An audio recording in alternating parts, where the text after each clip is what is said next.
The 10th session of the Senate and the first regular session of the 19th Congress is hereby called to order.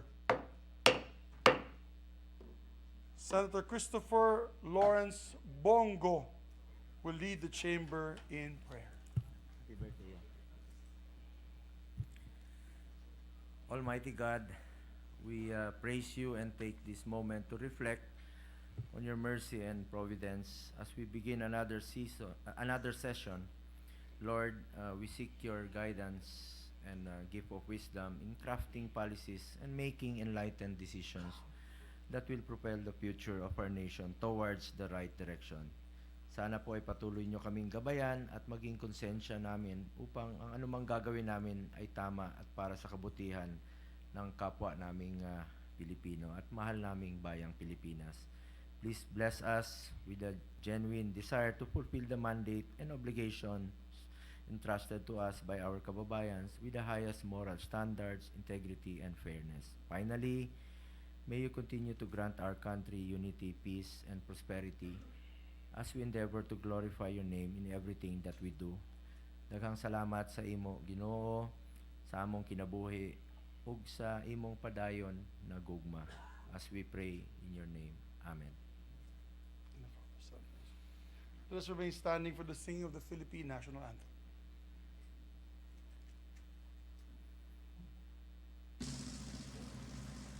Bayang mag-ibig, dala sa silanganan, alam na puso, sa tiyapo'y buhay. Lupang hinirang, tulad ka ng mag-ibig, sa manlulubi, di ka masisingil, sa dagat at bundok, sa simoy at sa langit mong baka, may dilagang tula at awit sa paglayang minamahal. Ang istak ng watang at mo'y tagumpay na nagtinilig, ang bituin ng araw niyang kailan pa may di magdidilim. Lupa ng araw na ating pagsinta, buhayan namin sa piling mo. Ang ligaya dapat may mga api, ang mamatay lang dahil sa'yo. Secretary, may please call the roll. Roll call of members.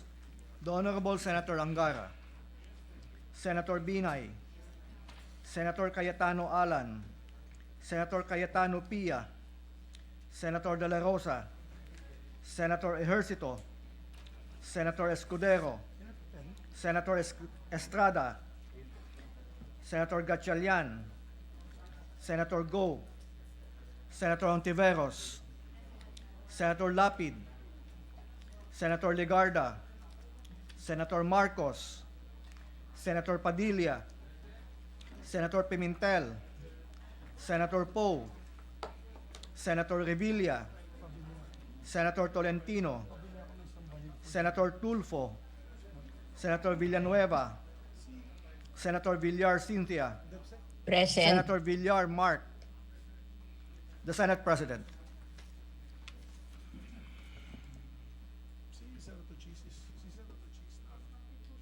Check. Pero why is he virtually present, Senator Cheese? Bakit siya virtually present?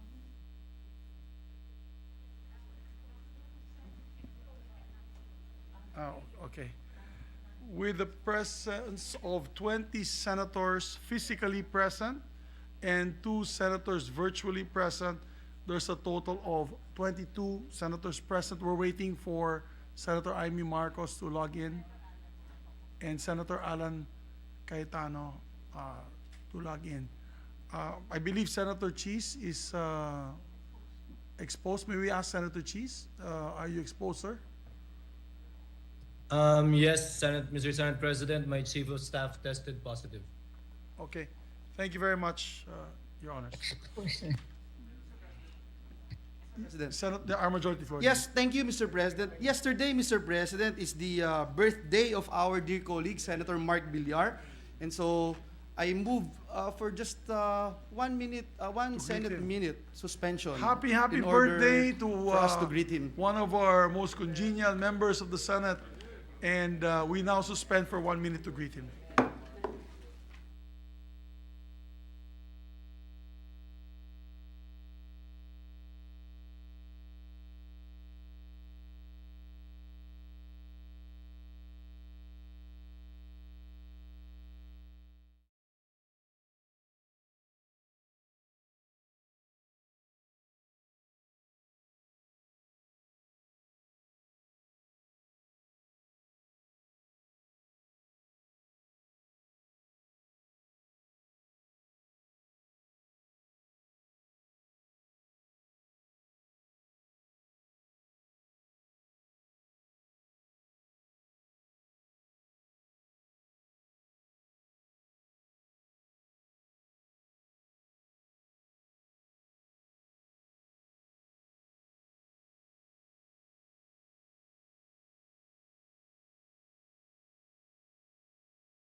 This privileged speech up, I ask that we recognize, Madam President, Senate President Juan Miguel Zubiri to deliver his speech.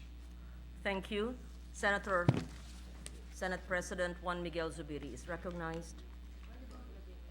Thank you very much, Majority Leader and Madam Senate President Pro Tempore. You all know that the sugar industry, Madam Senate President, is very close to my heart. My family has, I would say on my grandmother's side, I'd probably be a 6th-generation sugar farmer from Kabangkalan, Negros Occidental, represented by the Zaico Rubin clan. And my grandfather as well, when he married my grandmother in those early days of the 1930s, 40s, 50s, before we transferred to Mindanao, Madam President. To give an overview to our colleagues about the sugar situation, let me talk about first the sugar farmers' plight in our country.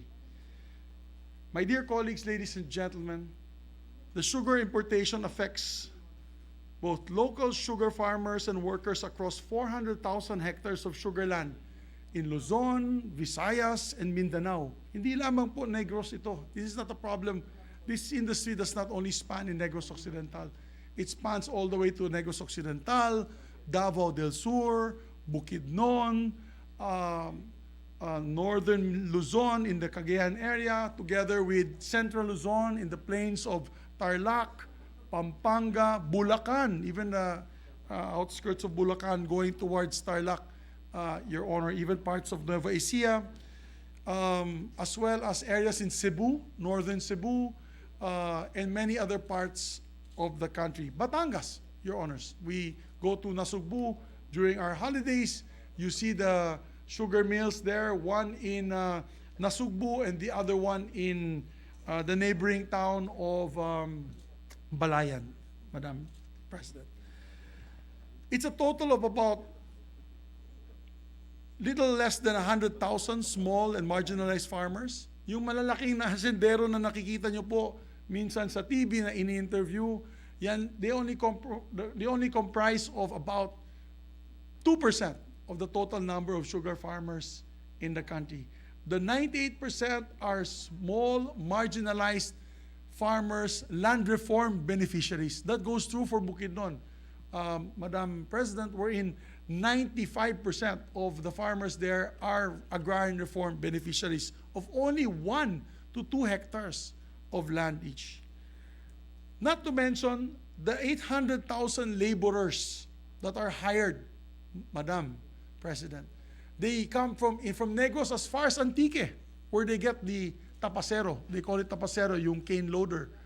Because in many cases like this ones, they do the tapas karga. Yung tapas karga, pagputol po ng sugar cane, sila mismo bubuhat din yan at itaangat sa taas ng truck, Madam President. That's about 800,000 laborers. Total of about 5 million people that are affected. Why? Kasama na po dyan yung sugar mill workers, those also rent out trucks, the truck drivers, when they drive it towards the mill, of course, the aid of the truck drivers, yung mekaniko, lahat po sila ay mga 5 milyon po ang apektado nitong industriyang ito. We did a study last Congress, Madam Chair, particularly on the issue of taxation. I made a very good presentation here during the sugar tax on the average monthly income of these farmers per hectare. Per hectare po, they only have about 20, pinakamataas na yung 30,000 per hectare. So kung isa po kayong agrarian reform beneficiary, Madam President, na meron lang pong 1 hektarya at nagtatanim po kayo ng tubo, lagay mo na sa high of 30,000, that is only 2,500 pesos income a month for these farmers. Roughly 82 pesos a day. Double whammy pa na yun, Madam Chair, na ang inputs ay napakamahal. Let us point out, fertilizer from 800 pesos 2 years ago is now 2,700 pesos today. Imagine the rise in fertilizer cost. Diesel from 2 years ago was 27 pesos per liter. It is now 75 pesos per liter. Kaya yung trucking charge nila pag truck ng tubo papunta ng sugar mill ay mas mahal na rin po. Kaya talagang triple whammy ang ating mga sugar farmers all over the country. And here we are, and I would like to go to the meat of my presentation. Here we are, ladies and gentlemen. Excited po magpapasok ng panibagong importation ng asukal sa ating bansa. I'm here to address and give a personal and collective privilege on the fiasco behind Sugar Order number 4, which set an import quota for 300,000 metric tons of sugar in the country, Madam President. It was released without the authority of the President, who concurrently heads the Department of Agriculture. The chairman of the SRA is the President. It was immediately caught by Malacanang on the same day that it was uploaded on the SRA website and has since been deleted and also condemned by Malacanang. The unauthorized release of Sugar Order number 4 is absolutely reprehensible and must be investigated, including us here in the Senate. We should look into this, Your Honors. Nakatikim na po sila ang SRA ng TRO at writ of preliminary injunction mula sa mga korte natin regarding a previous importation order which came out in February. Madam President, nagpalabas sila ng earlier sugar order importation, SO number 3. Ito po ay nag-take in effect and nagpapasok ng sugar dito sa ating bansa last July lamang. And I have here the list. But before I read that, to put in proper perspective, Your Honors, the sugar industry, complained that they released Sugar Order number 3 in the middle, sa gitna po ng harvest season, na may sugar po sa mga bodega. Pero in-insist nila, ang sabi nila, wala na daw asukal. Nagagalit na daw yung Coke, yung Pepsi, lahat. Kaya, ang ginawa po nila, pinilit nila ang importation. There were two courts in Negros Occidental, RTC in Sagay City and RTC Regional Trial Court in Himamaylan City that issued a temporary restraining order until they can explain to the courts the necessity and the need to import sugar at this time of the milling season. Alam mong ginawa po ng SRA, na mga kaibigan natin sa SRA, ang ginawa nila, tinuloy pa rin nila ang importation. Why? I do not know. They came out with a ruling from the I think it was the presidential, I don't recall what agency, but they waited for an OGCC ruling that said that the TRO only was for Negros Occidental. But there are many intelligent lawyers here, Your Honor, to know the fact, and I've spoken to some lawyers that said when a court releases a temporary restraining order, according to the lawyer friends that I had spoken to, that should have been for the whole country. Because the question of the court was to explain the importation for the whole country. But they circumvented it, Madam President, and they still imported the sugar. Now,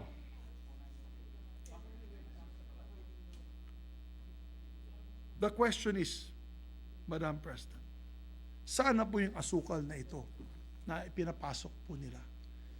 Sa totoo lang po, I have here figures from the SRA, and I will put it out on the screen.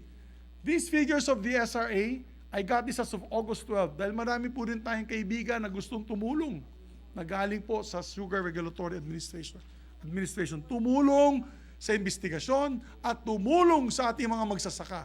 Yung may puso para sa mga magsasaka. Hindi po puso sa mga pro-importation na officials na ito.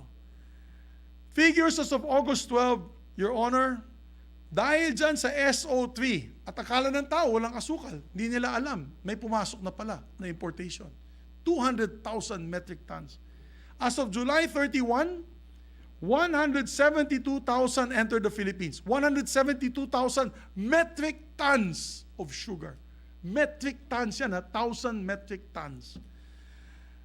There is still 27,000 metric tons on the way to the Philippines because of sugar order number 3. In actuality, what was withdrawn, and ito na, ipapakita ko sa inyo dyan, what was only withdrawn out of that 172,000 is 45,680 metric tons. It's shown there. Meron pa pong 126,336 metric tons in bodegas, 40-foot containers all over Metro Manila and with the other traders. Hindi pa nila inilalabas. Bakit po nila hindi inilalabas itong asukal? Na are they creating an artificial shortage so that when the prices skyrocket, dyan nila ilalabas yan at kumita ng katakot-takot? Bakit nila hindi nilalabas ito? Ang masama nito, Madam President, kung gusto talaga, o masama nito, gusto pa nila magpapasok, mag-import pa.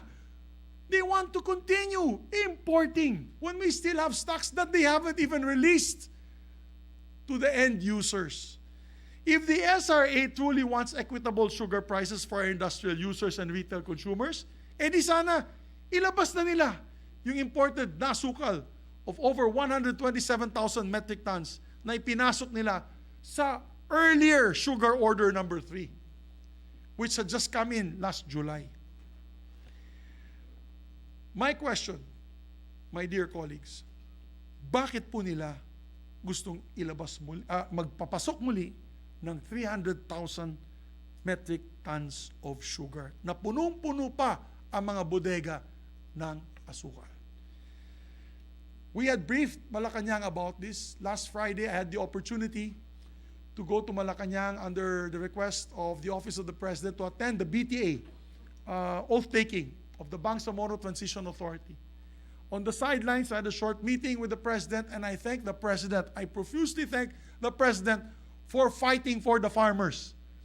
He prevented the release of SO number 4. He was furious about it, and sabi niya, sandali, let us get the figures straight. How much do we need to import? If we need to import, number 1. How much do we need to import? And how can we assure that it will go immediately to the people para maprotektahan natin ang presyo ng para sa ating mga consumers, maprotektahan ng consumers para hindi masyadong mataas ang presyo. And we also met on the sidelines with Yusek Panganiban together with ES Vic Rodriguez to discuss ways and steps on how to release this sugar from the bodegas para ma-stabilize natin ang artificial shortage na sinasabi ng SRA. My question, Madam President, is bakit naman po nila gustong magkaroon po additional importation of 300,000 metric tons? My dear colleagues, we were not born yesterday. I think most of us know that importation is a lucrative business. If I'm not mistaken, and I was told this, sinabihan po ako, kung malikot po ang isip ng mga importers na government agencies na namimigay po ng importation permits, may tongpats, or in common language, patong, na SOP na binibigay dyan. There was a few little birds who told me na as low as 50 pesos per bag to a high of 100 pesos per bag, Your Honors. Let me put it in proper context. 300,000 metric tons of sugar is 6 million bags. At 50 pesos, that is 300 million pesos. At 100 pesos, that is an income of 600 million pesos. Possible tongpats na matatanggap. Yan ang binalita sa akin ng isang insider na diyan daw ay nagaganap. Hindi ko sinasabi. May nakatanggap, hindi ko sinasabi kung meron man gumawa nitong scheme na to. But it is possible. Why are they pushing? The question begs to be answered. Why are they pushing for importation na meron pa po tayo mga kapatid? Meron pa po tayong asukal sa ating bansa, hindi nga ininalabas sa mga bodega. Bakit po na ini-insist po nila? Ako po'y saludo kay Secretary Yusek Sebastian. He immediately took responsibility for signing on behalf of the President, and he resigned immediately. I have with me also here, Madam President, the resignation letter of Attorney Rolly Beltran. And he says here, may I tender my resignation due to health reasons without prejudice on the investigation to be conducted in the connection of the issuance of Sugar Order Number 4. He is the member of the board representing the millers, Your Honor. But he says here, please note that I already left and said goodbye to SRA as early as July 1, 2022, upon the expiration of my tour of duty. Although the issuance of Circular Number 1, 2022, that I received on July 29, said that I'm in holdover capacity until a new board is, of course, appointed by the President. What about the other two members of the board, Madam President? Yusek Sebastian, I was told, is has quite a good reputation from the industry, from the sugar industry, from the agriculture industry. Madaming dumepensa sa kanya. Kaya, hangang-hanga po ako sa kanya that he took full responsibility and resigned immediately. Of course, pending the investigations. Ang tanong ko dyan, gagawin ba niya yan kung hindi siya sinabihan ng SRA board na mag-import? May magsusuhol dyan eh. May magsasabi sa kanya eh. May magsasabi sa kanya, Madam President, my dear colleagues, na hindi, kulang talaga. Let's import. Who is that? It's not from him because he's an undersecretary of the DA taking charge of so many things. It's the SRA who will tell him that, Mr. Undersecretary, kailangan natin mag-import. Baka hindi nila sinabihan na nag-import na sila 2 months ago. Yan ang katanungan dyan. At bakit hindi po sila nagre-resign hanggang ngayon? Particularly, the head of the SRA. He's been embroiled by so many controversies. And yet, kapit tuko pa siya dyan sa pwestong yan. If we want an honest-to-goodness investigation of this illegal issuance of Sugar Order Number 4, all of those officers should resign immediately. Like what Yusek Sebastian has done and what Attorney Rolando Beltran has done. Dalawa pa sila. They're my friends. I know them very well.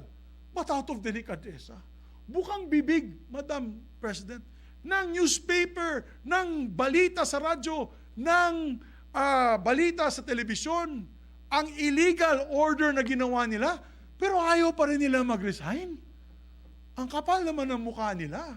Wala ba silang hiya sa taong bayan? Di ba po? Presidente na mismo nagsabi, illegal yung order nyo. Ba't nyo nilabas yan? Heads will roll. We'll investigate you. Mag-resign na kayo. Para mabuksan na ang impartial investigation sa pangyayaring yan. Di ba? Why don't you want to leave? That is the question I would like to ask these gentlemen when hopefully the Blue Ribbon Committee under our distinguished colleague, the chairman, the very able chairman of the Blue Ribbon Committee, Senator Tol Tolentino, can call for a hearing on that matter. Because at the very least, there's usurpation of authority. At the very least, cases of violation of Graft and Corrupt Practices Act would be thrown at them for coming up with a order without the approval of the authorized secretary or head of agency. Di ba po, Madam President? So, naawa lang po ako sa ating mga magsasaka. Binanggit ko na nga kanina, Madam President, 2,500 a month lamang ang natatanggap nilang income galing sa kanilang marginalized farming of over 90,000 small farmers, 800,000 industry workers, many of them whom are Antiqueños, and from the island of Panay. If this industry will collapse, Your Honors, 5 million souls would be affected. And remember that these areas are in the height of the insurgency. Alam po ni Senator Bato yan. The Chicks area of Negros, many areas of Davao, Del Sur, Bukidnon in the hinterlands where they plant sugarcane. Pag mag-collapse yan, sigurado, tataas na naman ang insurgency.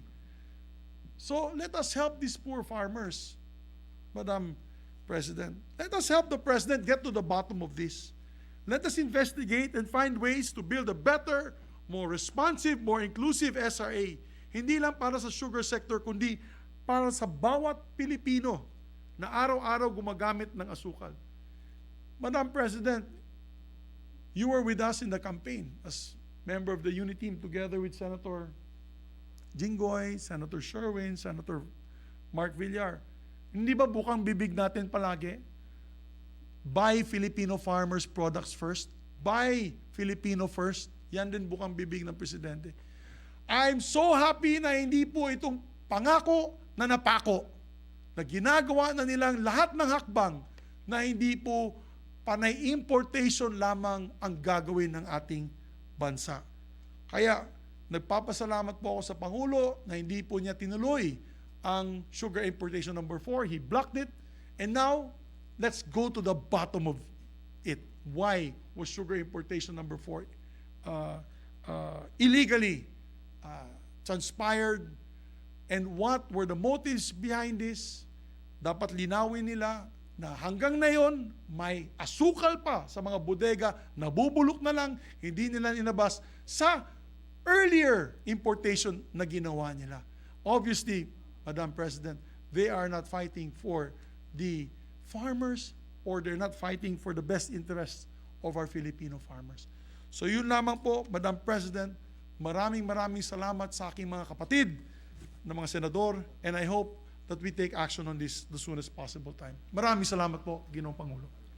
We thank the Senate President for his very timely speech on the Sugar Regulatory Authority.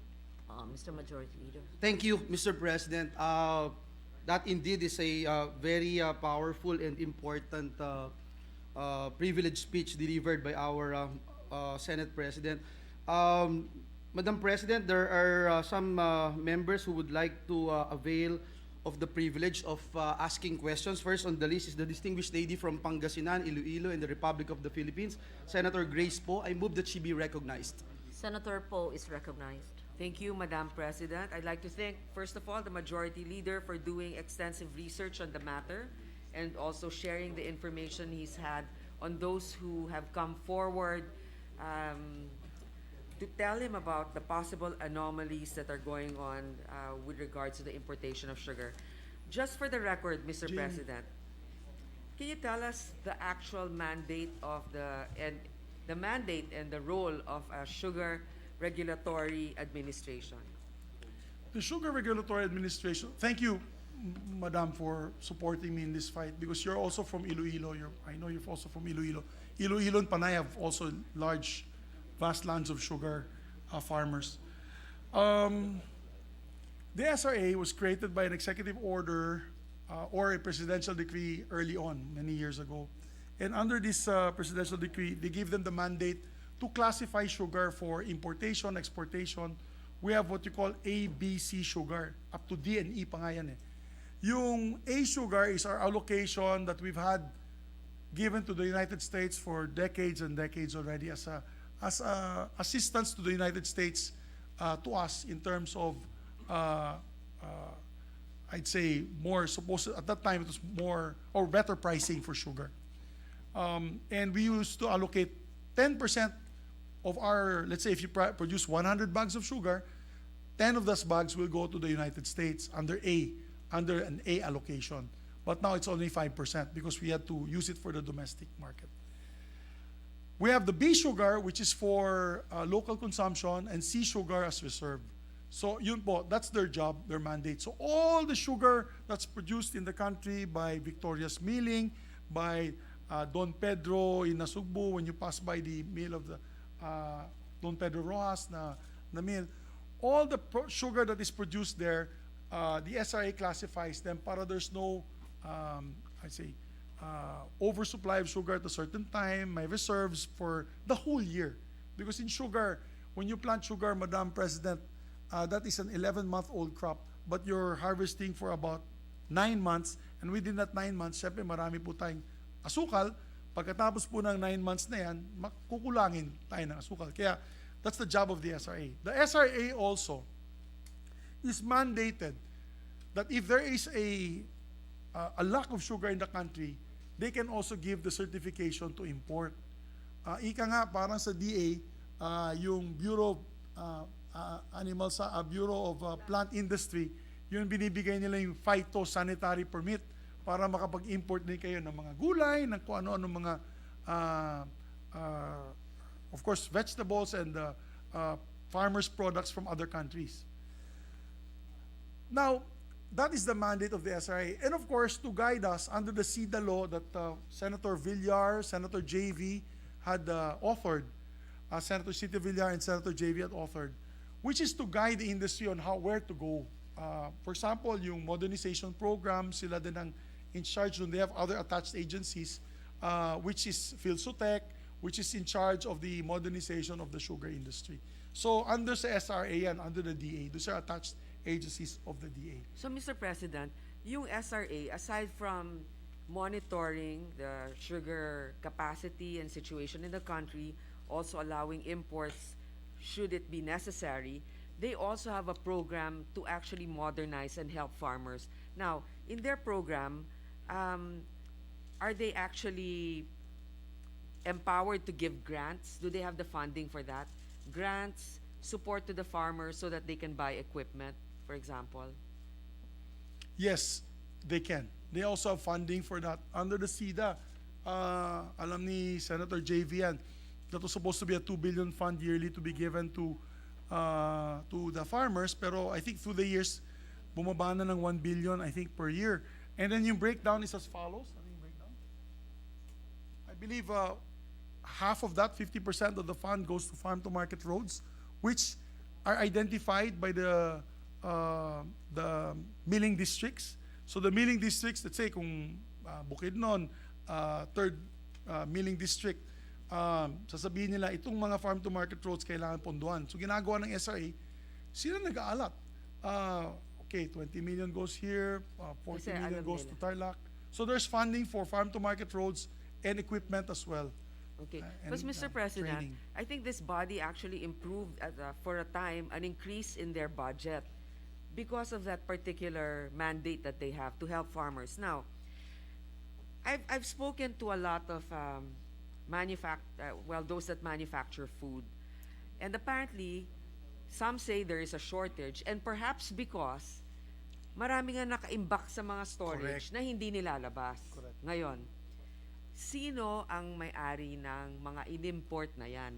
Obviously, binigyan ng permit ng SRA, pero merong mga may lisensya para mag-import niyan. Have we identified those companies or individuals? Because they could be the repeat, it could be a syndicate of the same people doing that over and over again. Do we know them, You're sir? absolutely correct, Madam President. They're those who import, kasi the government does not have the capacity to fund and import these bags of sugar.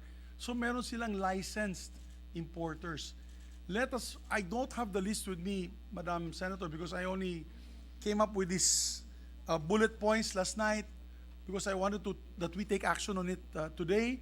If we refer to the committee of Senator Tolentino, we can have an investigation and request from the SRA the list of accredited importers Kasi tama po kayo. As a matter of fact, in the meeting in Malacanang, ang sinabi nga ni E.S. Rodriguez, ipaparade daw niya itong mga importers na ito. Bakit sila nanghahakot ng asukal, which is basically tantamount to economic sabotage that we gave Yes. them. Mr. President, this is how I think it is happening. They have all the sugar in their warehouse, but they're hoarding it, and then they ask for another permit to import, so that when the price goes up, obviously because of the initial hoarding that they're doing, they have the supply, To and release. they're going to sell it at that higher amount. Now, yes, I think in the hearing at the proper time we should identify those individuals, and if there's really proof that they're hoarding that much, 100,000 tons. 127,000 tons. So that's quite significant. And I would like to know who signed, what do you call it, SO number 3. SO number 3. Do we know who signed? Oh, maybe SO number 4, the one that was stopped. The SO number 4 was signed by Yusek Sebastian, supposedly on behalf of the president illegally, without the authority of the president. And it was Administrator Serafica, who is the administrator of the SRA now. A certain Valderrama, Mr. Valderrama, representing the Sugar Farmers Group, and a certain Rolly Beltran, of representing the Millers Group. So apat sila. So apat ang nakapirma doon. Apat na nakapirma So, Mr. President, I think that, first of all, I think we should recognize the fast action of Malacanang in this manner. Yes. That they smelled something awful with regards to this illegal transaction, and immediately took action by stopping it. Because we've seen in the past, when there's smoke, sometimes there's inaction until it's actually an entire blaze. So at least this one was nipped immediately. I support your call, Mr. President, and I believe that we have to be enlightened on the plans and programs of the Department of Agriculture and the SRA for our sugar industry. But most especially, I think we should be able to identify this is a serious information and perhaps an allegation that there are some that are hoarding sugar to the detriment of the consumers.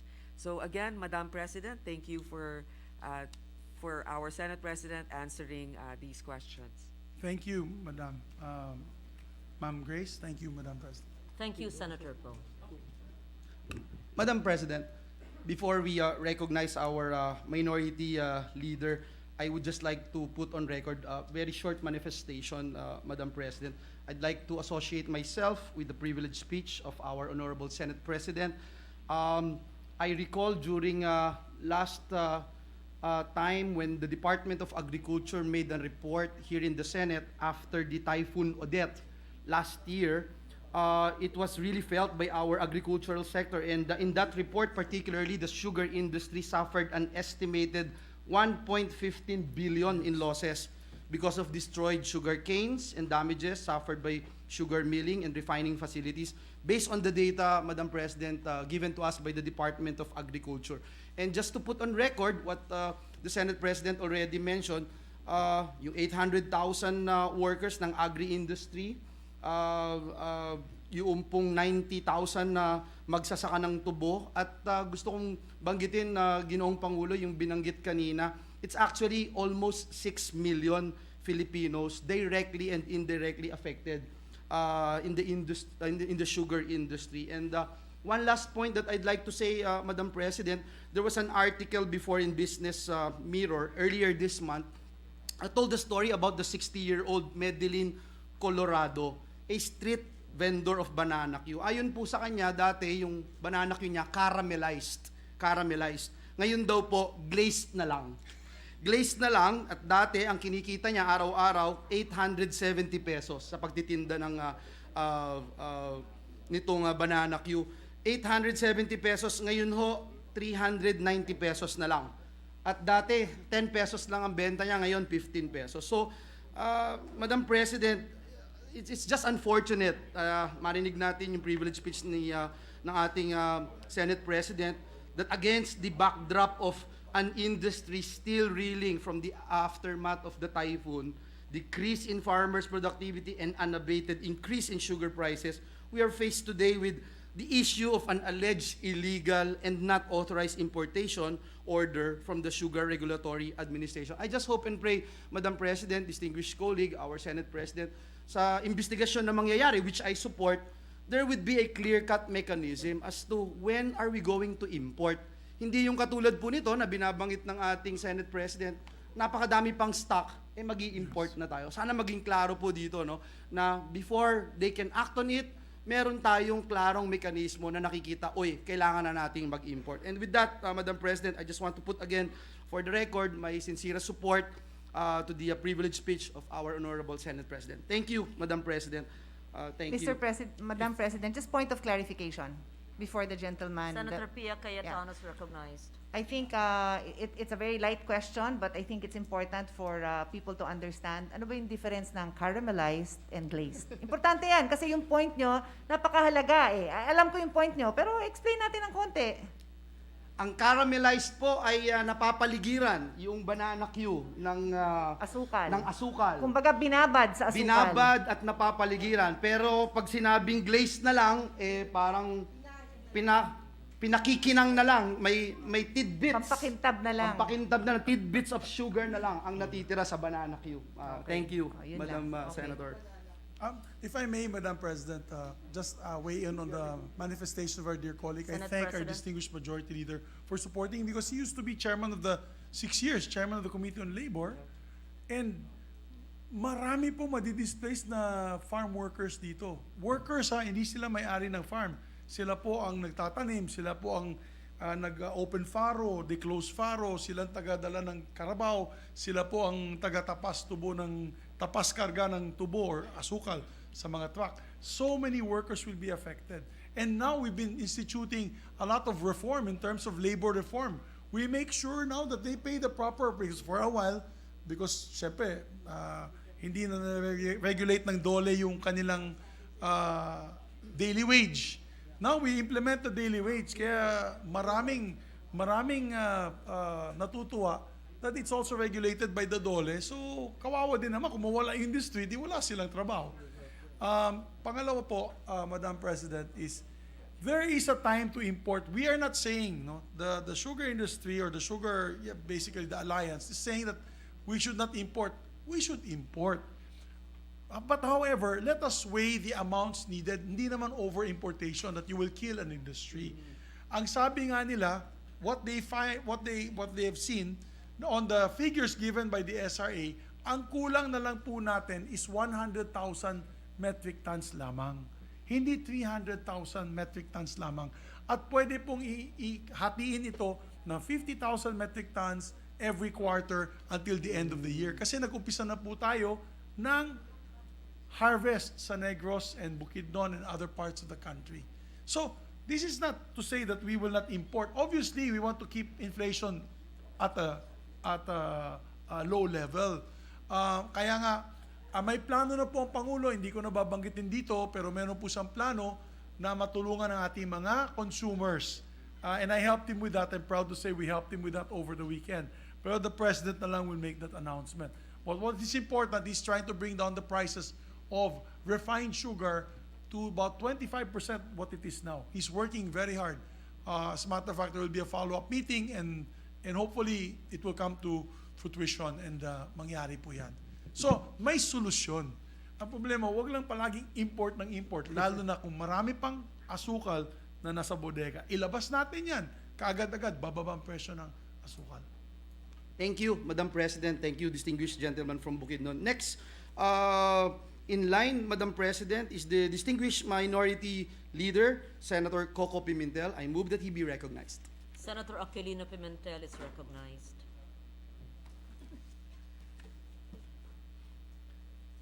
Thank you. Thank you, Madam President and Majority Leader.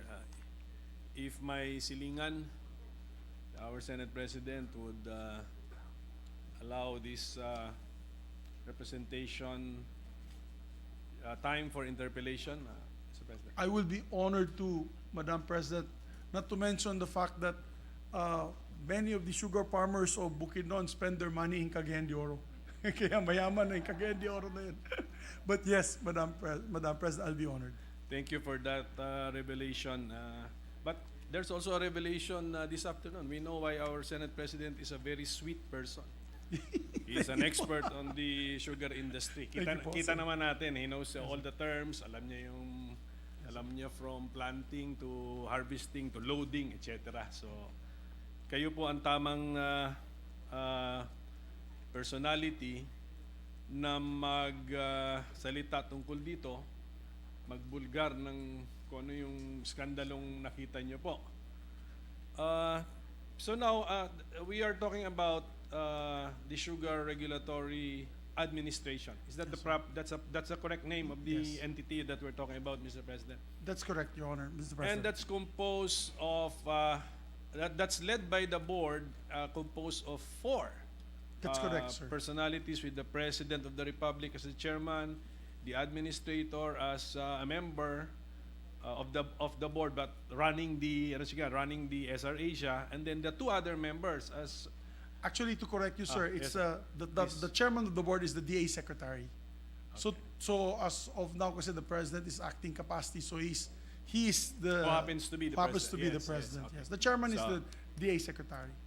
so that's correct. So it's a DA secretary, and then the other 3 members would be the administrator Yes, sir. and a representative of the Planters and and millers. the millers. Okay.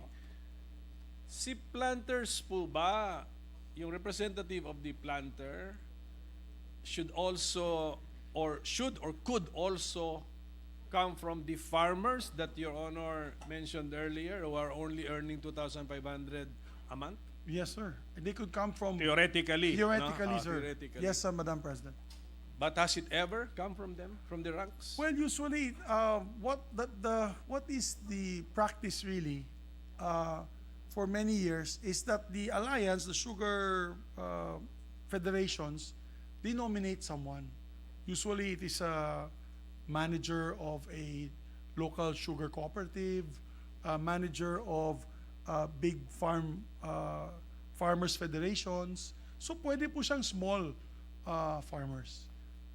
Pero recommend din nila eh. That's why I made in my notes nga, that the Senate President, Madam President, mentioned the alliance. So sabi ko, who is this alliance? Who composed the alliance? And has that alliance been monopolizing that seat in the SRA?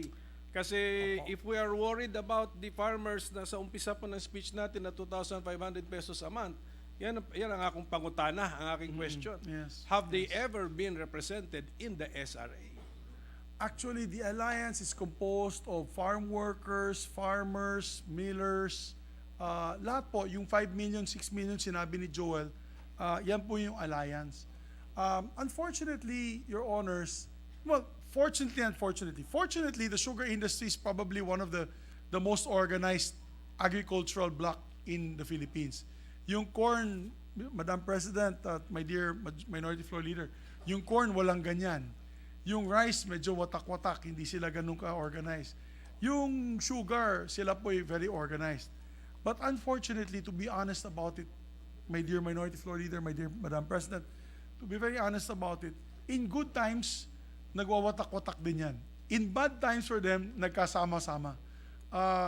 And so when it comes to the past few years, appointments sa SRA was unfortunately closeness to Malacanang, because there are many occasions wherein we have recommended, even JB, together with me in the past administration, we have recommended names of more, I'd say, more representative of the farmers in the industry, pero binabypass at hindi tinatanggap at dinalagay po nila yung siguro sinong gusto nilang ilagay. These last few days, a group of about, a group of about 20 sugar farm from Panay Fed to Luzon Fed. Luzon Fed is Panay Island Federations. Luzon Fed is the Luzon Island Federations of Batangas, Tarlac, Pampanga. Big federations like UniFed. They came up with a list short list for the president to choose who really represent the farmers. And I've seen the list, and one of the recommendees is actually the general manager of one of the largest independent sugar farmers association in the Philippines. So he represents about 80% or 85% po na kanyang members are small farmers, yung agrarian reform beneficiaries, taga Negros. So definitely, if he sits in the SRA, he will bring with him ang mga layunin, ang mga hingi, ang mga I guess hinaing ng mga small farmers po. Yes, Madam President, because that's the only seat where the marginalized farmers, sugar farmers, could be represented, because the other seat is for millers. Mga negosyante na po ito. Yes. Tama po ba yan, Mr. Actually, President? if the good gentleman would like, and I would support him, we can look at also amending the SRA. Correct. I guess the constitution of the SRA, and add sugar workers. Add maybe agrarian reform beneficiaries. Pwede natin dagdagan yung board instead of 3, gawin po nating 5. I would support the good minority floor leader. Yes, Mr. President, ideas will come out when we hear this in the Blue Ribbon, because it's also in aid of legislation. Yes. It's accountability plus in aid of legislation. Yes. Diba? So, Efficient government service. so opo. maybe himayin natin yung, as mentioned in the speech, 5 million dependent on the sugar industry, but mentioned by our majority leader to be actually 6 million people dependent on the sugar industry. Tingnan natin yung mga categories na yon, and then Yes. if it's large enough, if the sector is large enough, then we have to siguro allocate a seat in the board, in the sugar board, Yes, so sir. that their voice will be heard. Yes, sir. Kasi sila naman actually gusto natin tulungan din. Ayaw natin mamatay ang industriya kasi matatamaan yung poorest of the poor, yung mga but kung yun yung reason kaya ayaw natin mamatay ang industriya sa yung mga poorest of the poor. Pero sa ngayon yata we need to balance also the interest of the consumer. Correct. Absolutely. Na how much is the 1 kilo of white refined sugar ba ngayon? Mga 100? 115 mga per kilo? 100 to 110 pesos per kilo ang refined sugar po. So, ang naglalabanan pala ngayon, refined sugar versus diesel. Ano pala? Opo. Sa pataasan ng presyo. Actually, almost all commodities, but na-highlight ito dahil sa SO order number 4. Opo. Yes, opo. Siguro by this time, Mr. President, matagal-tagal na rin naman yung Sugar Regulatory Administration in existence. Maybe 30 years? Yes. Not less than 30 years, That's diba? correct, Your Honor. So siguro by this time, they would have data on the location of warehouses which hold sugar. Yes. Yes, sir. Alam nila. Kasi right? meron po silang accredited list of importers. Opo. The importers plus the addresses Yes, sir. of the warehouses where sugar products are stored. Yes, sir. That's correct, Madam So, President.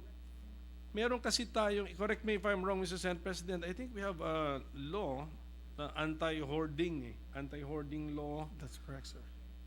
So, Economic sabotage yes, also. connected nga yan sa concept ng economic sabotage na kung sadyang hino-hold, that means hino-hoard. Kung sadyang hino-hold mo to take, to time the release for, first of all, to influence the price because of an artificial shortage, because you're holding it and timing the release, you're actually hoarding it and violating that particular law. Yes. And I think the Department of Agriculture is authorized to conduct spot checks on warehouses. So, That's correct, Your Honor. a problem natin with the President as the Secretary of Agriculture, he might be too busy now, running the country. So may we know if the Senate President knows who is the designated point man of the President to to pay attention to the DA full time, 100% of his time or his or her time. Ang alam ko, Mr. President, siya talaga eh. Siya talaga. They got Yusek Sebastian to help him, so to be like his EA in the DA. Unfortunately, hindi naman nakinig. This thing happened. Kasi Your yun po yung point ko na kung let's say Mr. Senate President, yung mga ganon, maka-order na ng spot check on the warehouses because according to the speech of the Senate President, 100 metric tons pa May naiwan dun sa- 127,000 metric tons. 127,000 metric tons na iwan pa sa sugar order number 3. Tama? Yes, that's correct. Tama po ba That's yun? correct. To sugar order number 3. July lang po yan na Yes. pinasok. So July may, lamang po, Mr. so may we get the idea of His Honor, our Senate President on The best way, Mr. on President, the need to on the need for someone to really concentrate on agricultural matters 100% of the time. I've been suggesting this, Mr. President. I thank the good gentleman from Cagayan de Oro, our minority floor leader, for taking this up, particularly on the issue on the import on the sugar that's still stuck in the bodegas. I've said this time and time again. 6 years ago pa and all, they were complaining na ang nagko-complain palagi industrial user. Siguro tinawagan na rin po kayo ng Coca-Cola, tinawagan na rin po kayo ng mga iba't ibang Zesto and all that na kaibigan natin, claiming that there's a shortage of sugar. When I told them, they said, Migs, may text sila sa akin, Migs, wala na kaming sugar. So sabi ko, can you do something about it? And then I told them, meron pang 127,000. Hindi nila alam na meron pang sugar na naka-store sa bodega. They don't know that there is sugar still stored in the bodegas in containers, 40-foot containers that have not been released in bonded warehouses. Now, may I make a suggestion during our hearing? Can we do a systemic change in the style of the importation? Why don't you look at the allocation that is needed by Coca-Cola, Pepsi-Cola, Zesto, ano pa, sino pa? Marami dito. Del Monte, nandito yung listahan, ang dami. Okay. If they need, let's say Coca-Cola needs 50,000 metric tons, let them directly, give them the permit to import no more, no less. Diretso na sa Coca-Cola. Di ba? Bakit pa dadaan ng trader na importer? Diyan. Yan ang nangyayari, Mr. President. Diyan na nagkakaroon ng tongpats na sinasabi ko.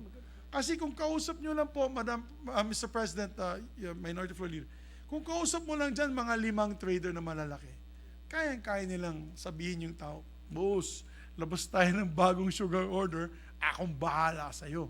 Diba? But, that will all change if Zesto, you give them an import permit. Diba? You don't even care about the price. Give them an import permit. If Zesto needs 25,000 metric tons, let Zesto now directly import from wherever they want, Brazil or Thailand to the Philippines. Sila na mag-pick up dun sa bodega pagdating, sila na diretso na sa kanila. Wala na tayong price, wala nang problema sa price. The people, the industrial users will no longer complain that there's a shortage of sugar. The problem is pinapadaan pa rin sa ilang tao na mag-import as what you call certified importers of sugar for this particular reason, Your Honors. Yes, Mr. President, I like your idea.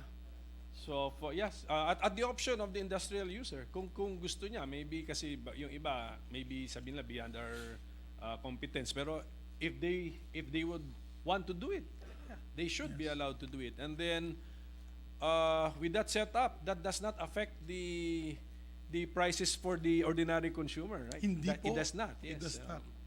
So, so Because we have enough stock for the local consumers, we have enough stock from our own sugar supply from our industry, from the industry po.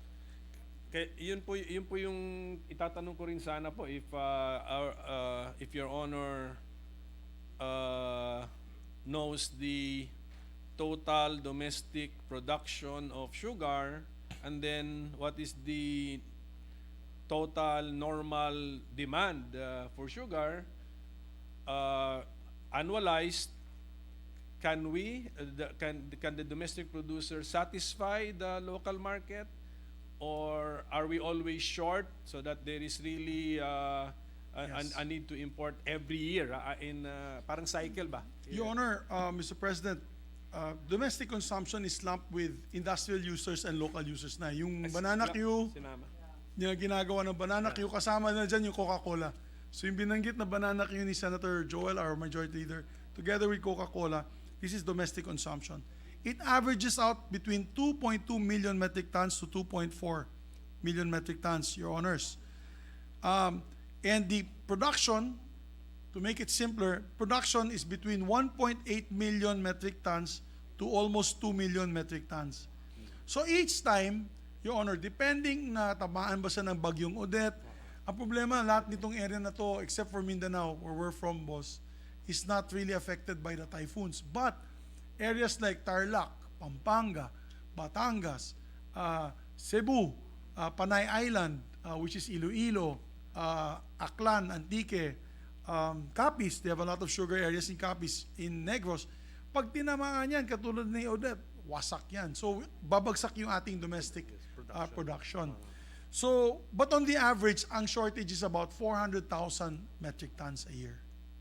400,000 metric tons. So the decades-long data will show us your 400,000 metric tons on That's correct, sir. average. So this particular board, Mr. President, has issued how many sugar orders? This is SO4, so they issued 1, 2, 3, 4. This is the fourth. So But importation, you- I do not have, I Is that know on where a your per question. year? Yeah, I know your question is leading to how many has already been Yeah. imported. I do not know the amounts on sugar order number 1 and sugar order number 2. I know sugar order number 3, 200,000 metric 200,000. tons yan And- in the middle of the harvest season. And then itong 300,000 muli. So, Yes, sumobra na. Sumobra na. Sa dalawang ito, sumobra na. Sumobra, and that's why I want to know, when you say sugar order number 1, that's for a calendar year, ganun ba yun? So, ang ibig mo sabihin nun, Yes. for the calendar year 2022, pang-apat na sana na sugar order to? That's correct, Your Honor. That's what I was told. Okay. If I remember your honors table kanina, mga 83,000 yata yun. May dalawang 83,000 metric Opo, tons. na pinasok nila. Okay, Sana sumobra na nga. So itong sugar order number 4 ang sobra. This is now the order beyond the average, the Opo. average of 400,000 metric tons. Okay, so ngayon po kasi Your Honor, our Senate President made some grave allegations against the members of the SRA or against those who signed. That's why I believe that a hearing Yes. is really justified or needed, and not only for us to understand yung SRA, how they make decisions, but for these people involved also to defend themselves, no, to tell us Yes. what made them decide to issue SO number 4, determine the 300,000 metric tons, and then sign it. Kasi I think we have to give them this chance Absolutely. to explain their decision-making process, Mr. President. But my request is that they immediately resign because there's an ongoing investigation, Your Honor, Mr. President. Right now, as we speak, we do not know if there are shenanigans going on with the record keeping and all the documentation that they're trying to, I don't know, collate. So, what is important, kung meron po silang hiya para sa bayan, meron po silang delikadesa, mag-resign na lang po muna sila or at least take a leave of absence. At the very least man lang mag-leave of absence sila para may what you call objective, freehand yung investigation. Binanggit na po ng Malacanang, they're already having an investigation committee to investigate. At the very least, they should have a leave of absence if they don't want to resign. But even the resignation, Mr. President, to be honest, bago pong administration, dapat naman siguro they should give it's not, they're claiming that it is, that their appointments there are not coterminous. Maraming ganun. Ba't naman, ako, nakakapagtaka, Mr. President, my dear Minority Floor Leader. Siguro naman pagbagong administration, they give the new administration at least the courtesy. No? You submit a courtesy resignation. Bakit naman po hindi nagsasubmit ng mga courtesy resignation ng mga to? And these gentlemen already have been embroiled in some controversies in the past. As a matter of fact, it's very well documented. It's in the newspapers. I think nag-complain yung ibang members ng board ng SRA, the previous board, on the procedures of the leadership of the SRA in terms of appointing officials, in terms of the funds that are being utilized by SRA. Pero it's all falls in deaf ears. This time, sabi ko, baka bagong administration na. Tahimik lang ako, wala naman ako sinasabi. And for the record, I never endorsed anyone this last few months because I thought they would, kusang loob, magre-resign. Pero after this particular, tumahimik lang ako, hindi po ako nagsalita. But after this sugar order number 4, I think enough is enough. As Senator JV's mom is from Negros, many of us here are from sugar-producing areas. I think it's now time to make our voice heard, particularly in the shenanigans that are coming out from this agency. And those people, we should have a fresh start, Your Honor. I think if we want to help the President, help the farmers, there should be a fresh start in the SRA, and he should appoint people that are accountable for their actions, and I think are representative of the farmers. Yes, Mr. President. So, as I have gathered from the speech, Yusek Sebastian has already resigned. Yes, and sir. this is, he must have resigned from the DA That's as correct, Your Honor. undersecretary. So yun na yun, He's ano? totally resigned from that's that is in the Department of the Agriculture. And then you said that Mr. President, Attorney Rolly Beltran, representing the millers, also resigned. That's correct. So is it correct to say now that the Senate President's call for these people to resign is directed only to the two remaining members To the of two the SRA? remaining, The that is remaining the one, farmers, the administrator and representative, and the administrator. and the one representing the planters. Yeah. Let's not okay, pardon the pun, but let's not sugarcoat it anymore and just say that at least the administrator. Okay, Diba? Siya po yung nagbulong sa, I'm sure sila, imposibleng gagawa ni Yusek Sebastian na wala pong bulong galing sa board. So, at the very least, who is the head of the board? It is the administrator. Dapat naman, kung may konting delikadesa po na naiiwan po sa kanya, mag-resign na lang po siya. Sabi nga dun sa Malacanang, pumunta daw sa, should I make a resignation? Sinabihan niya, ang Malacanang. That was told to me by the people in the PMS. And may sumigaw sa kanya, you should! Kaya hanggang ngayon, hindi pa. Kaya, pambihira naman. Ano yung sinabi nila? They caught them with their hand in the cookie jar, and yet, ayaw nila i-accept ng responsibility. They should accept responsibility and resign. At least take a leave of absence man lang. Mr. President, ganito kasi ang idea ko Your Honor read into the records the letter of Attorney Beltran. Sabi niya he has really left the board July 1, but then he was informed that he's there in holdover capacity.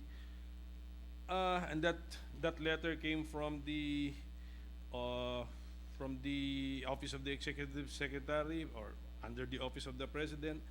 So there may be an easier way actually to get rid of the person that you want to resign by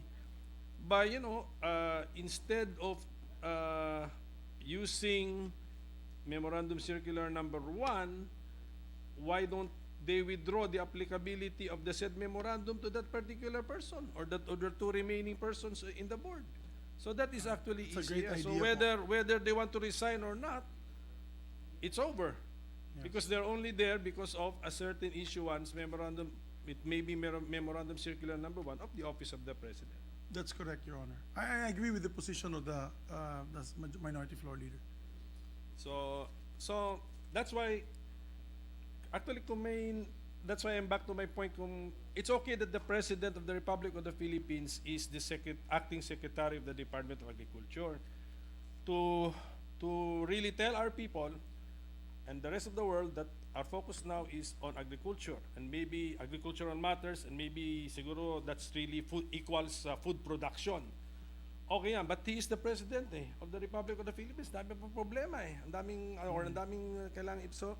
I hope that he has somebody there who will dedicate 100% of his or her time on the agricultural matters. Unfortunately, that should have been Undersecretary Sebastian, but probably he misread or misappreciated the extent of his authority. This is probably what happened, given his good reputation, according to our Senate President. So maybe he just misappreciated the extent of the delegation of authority from the President to him. No? And he probably heard, he probably believed hook, line, and sinker, some vested interest there in the Sugar Regulatory Administration in terms of importing. Because that is yan ang sakit ng mga officials dyan, ay gusto nila palagi mag-import. Siguro, nakinig po siya na may shortage, na artificial lang naman kasi meron po 127,000. Siguro wala nagsabi sa kanya may 127,000 na in storage. It would be nice to ask him if he comes during the hearings and ask you, Sec Sebastian, did you know that there was 127,000 tons in storage before you made SRO number 4? Magandang marinig sa kanya kung alam ba niya o hindi. Yes, yun na nga. It's also an opportunity for them to defend the position that they took. Just my final point, Mr. President. Our Senate President conceded the fact that sugar importation may be actually still be necessary. Yes, sir. But then I think the Senate President is contesting the volume. Yes, sir. So cannot SO number 4 be interpreted to be just a cap on the volume of sugar importation, but it is not really, they can really import from 1 metric ton all the way up to 300,000 metric tons, but they can stop at that number which you mentioned earlier, Mr. President. The issue raised by our distinguished minority floor leader points out to the efficiency of the SRA. Number one, we have to come up with a mechanism for the need to import. Diba? Who comes up with a clamor for the need to import? Is it just these 3 gentlemen in the board? Or is there a proper consultation? Because I was told by ex-SRA members na wala naman daw talagang consultation. They just come up with figures, look at the figures and say, time to import. I think there should be a better mechanism. I think all stakeholders should be invited and vetted out, including, when you say stakeholders, Your Honors, Mr. President, kasama na dyan yung end users, yung under the DTI, kasi I was also trade and industry chairman. The good gentleman was trade and industry chairman. So, under the DTI, maraming chambers yan, lalo na sa food and beverage industry. So, you invite them, you invite the planters, you invite the millers, you invite the sugar farmers, discuss, okay, ito shortage natin.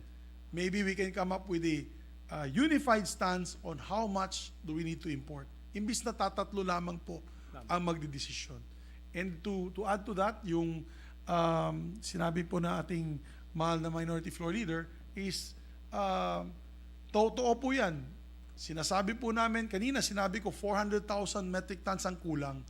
Yung 400,000 metric tons, yun ang dapat ipasok. Dapat wag naman masyadong marami at the detriment of the farmers, because then it will be flooding the market with sugar and will kill unnecessarily the industry.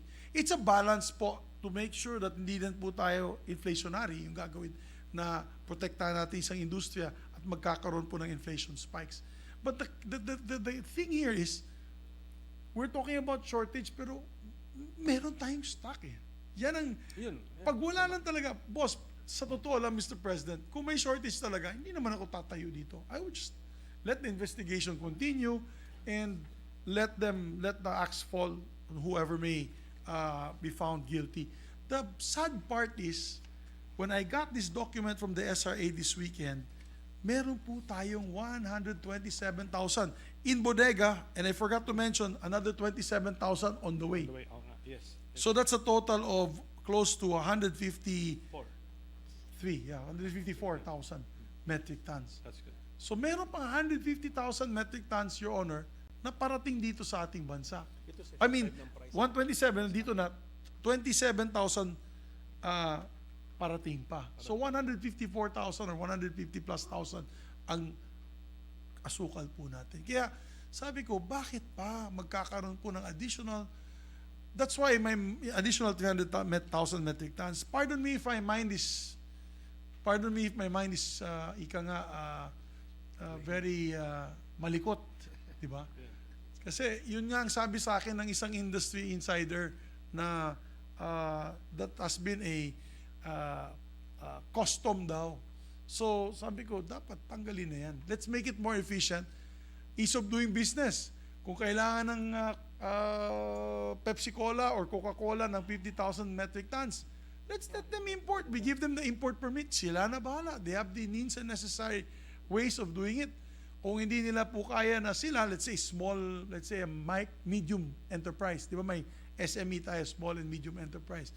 Then if they only need 5,000 metric tons, din gawin po natin, bigyan natin sila ng, kung hindi nila kaya, then they can come up with an accredited importer, pero sila ng dalawa mag-usap para sure na babayaran ni small and micro, medium enterprise, yung trader, i-release ka agad sa kanya. Di ba? Pero kung gobyerno, kung bibigyan mo ilang tao lang tapos nakatago lang sa bodega, obviously there's price manipulation there, for sure. Thank you, Mr. President, for bringing that up because ito nga, gaya ng sinabi ko, ito, meron tayong Price Act, para lang for the record, Republic Act number 7581. Section 5 thereof talks about illegal acts of price manipulation like profiteering, cartel, and hoarding. Yan. Hoarding, which is the undue accumulation of any basic commodity beyond the normal inventory levels.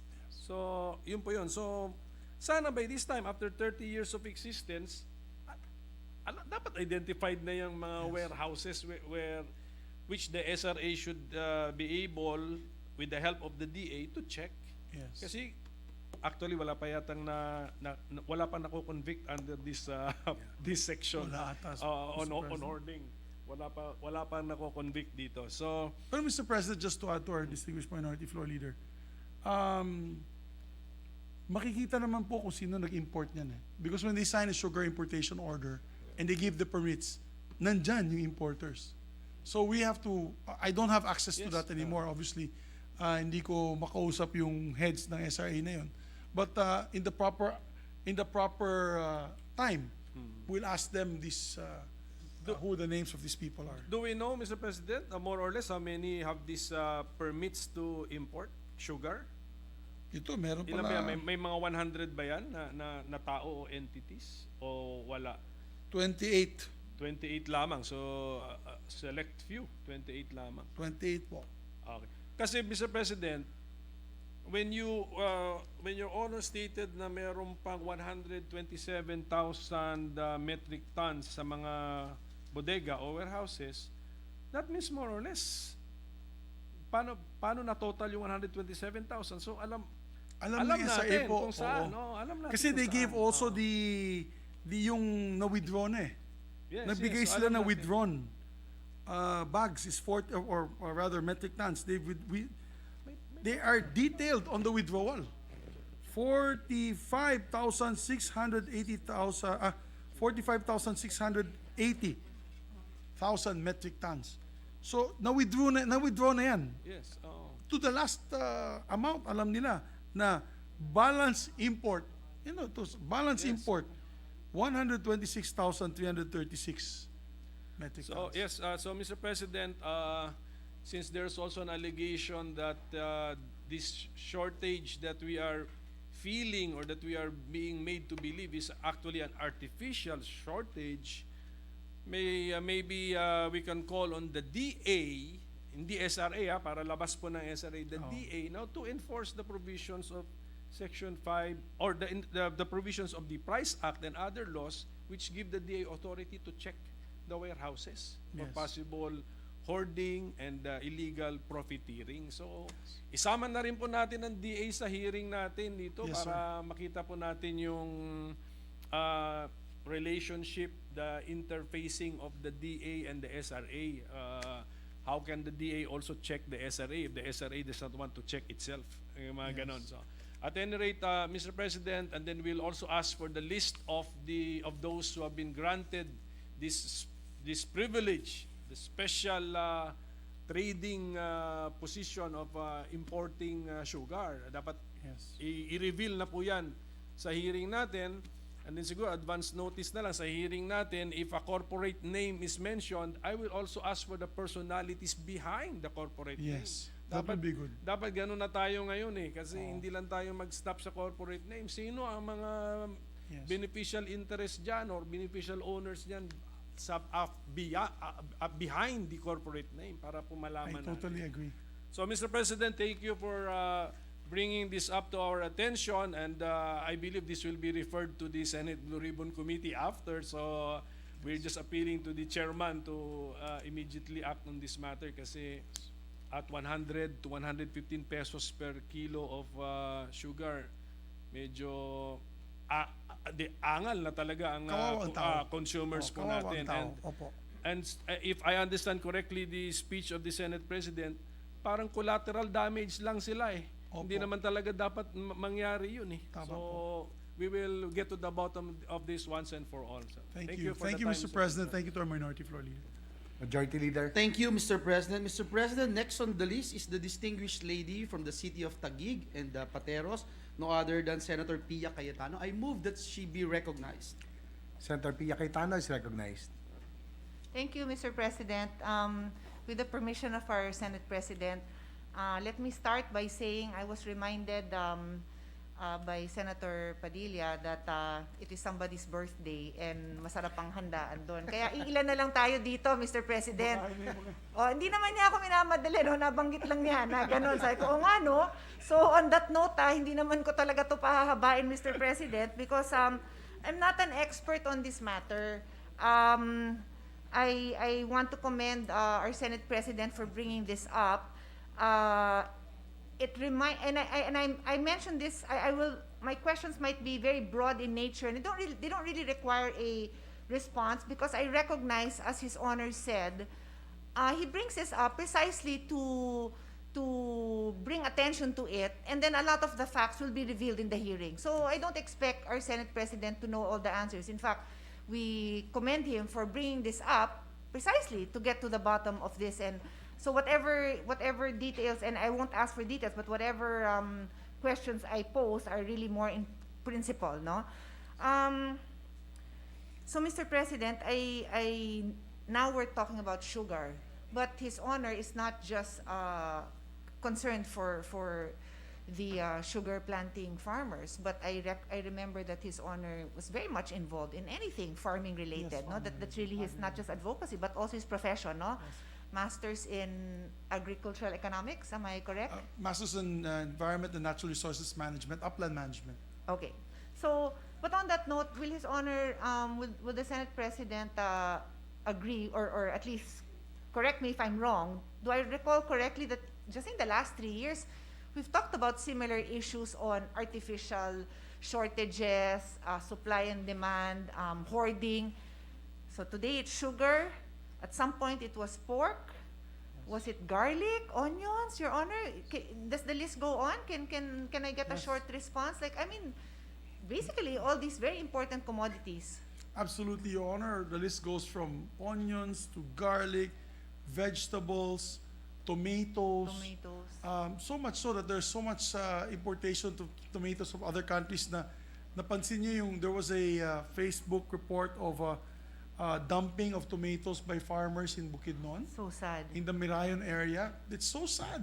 Very I sad. mean, because they could not sell their produce in Cagayan de Oro due to the low prices of imported tomatoes. This was Yes, tomatoes yes, coming yes. from China, from all over. Now the question was, Were they smuggled? Were they given the phytosanitary permits?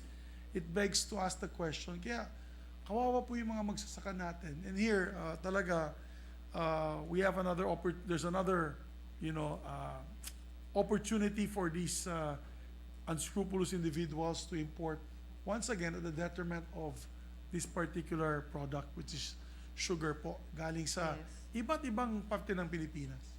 So perhaps will the sponsor agree that although the focus of this privileged speech was on sugar, perhaps we can also make a referral of the speech to the Committee on Agriculture for an overview of all these agricultural products, because I don't want us to be in a situation where we're just waiting for the next commodity that will be a victim, the next batch of farmers that will be a victim of this, Your Honor. Would that be a reasonable I would request? totally agree with our distinguished lady senator, Mr. President. Maybe with a secondary referral, but it can be discussed as well. Yeah, because I know our chairman of the Committee on Agriculture, has had similar hearings in the past. But I'd really, kumbaga, unahan na natin. Yes.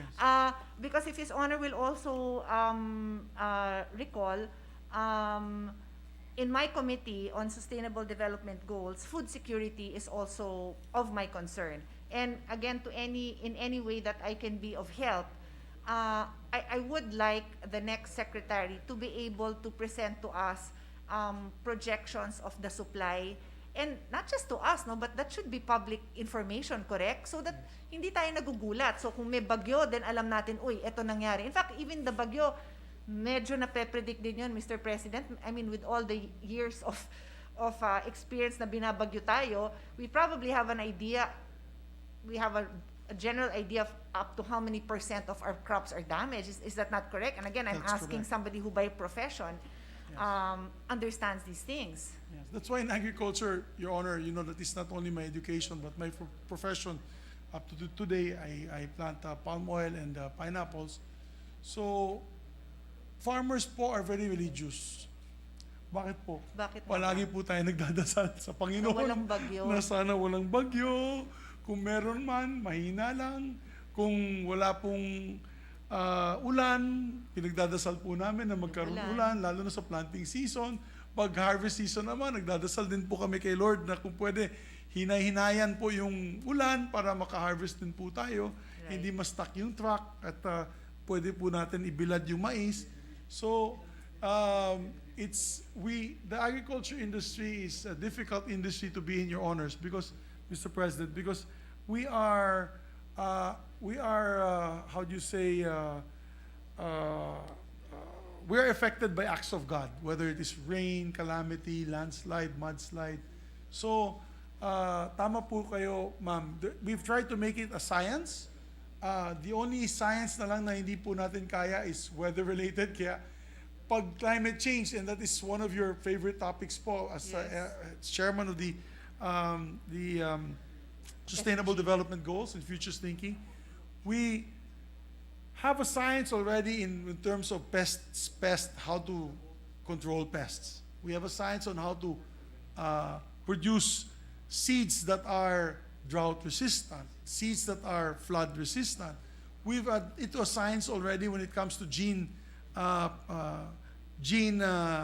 say, Ano nga, ang tawag dyan, may ano yan eh.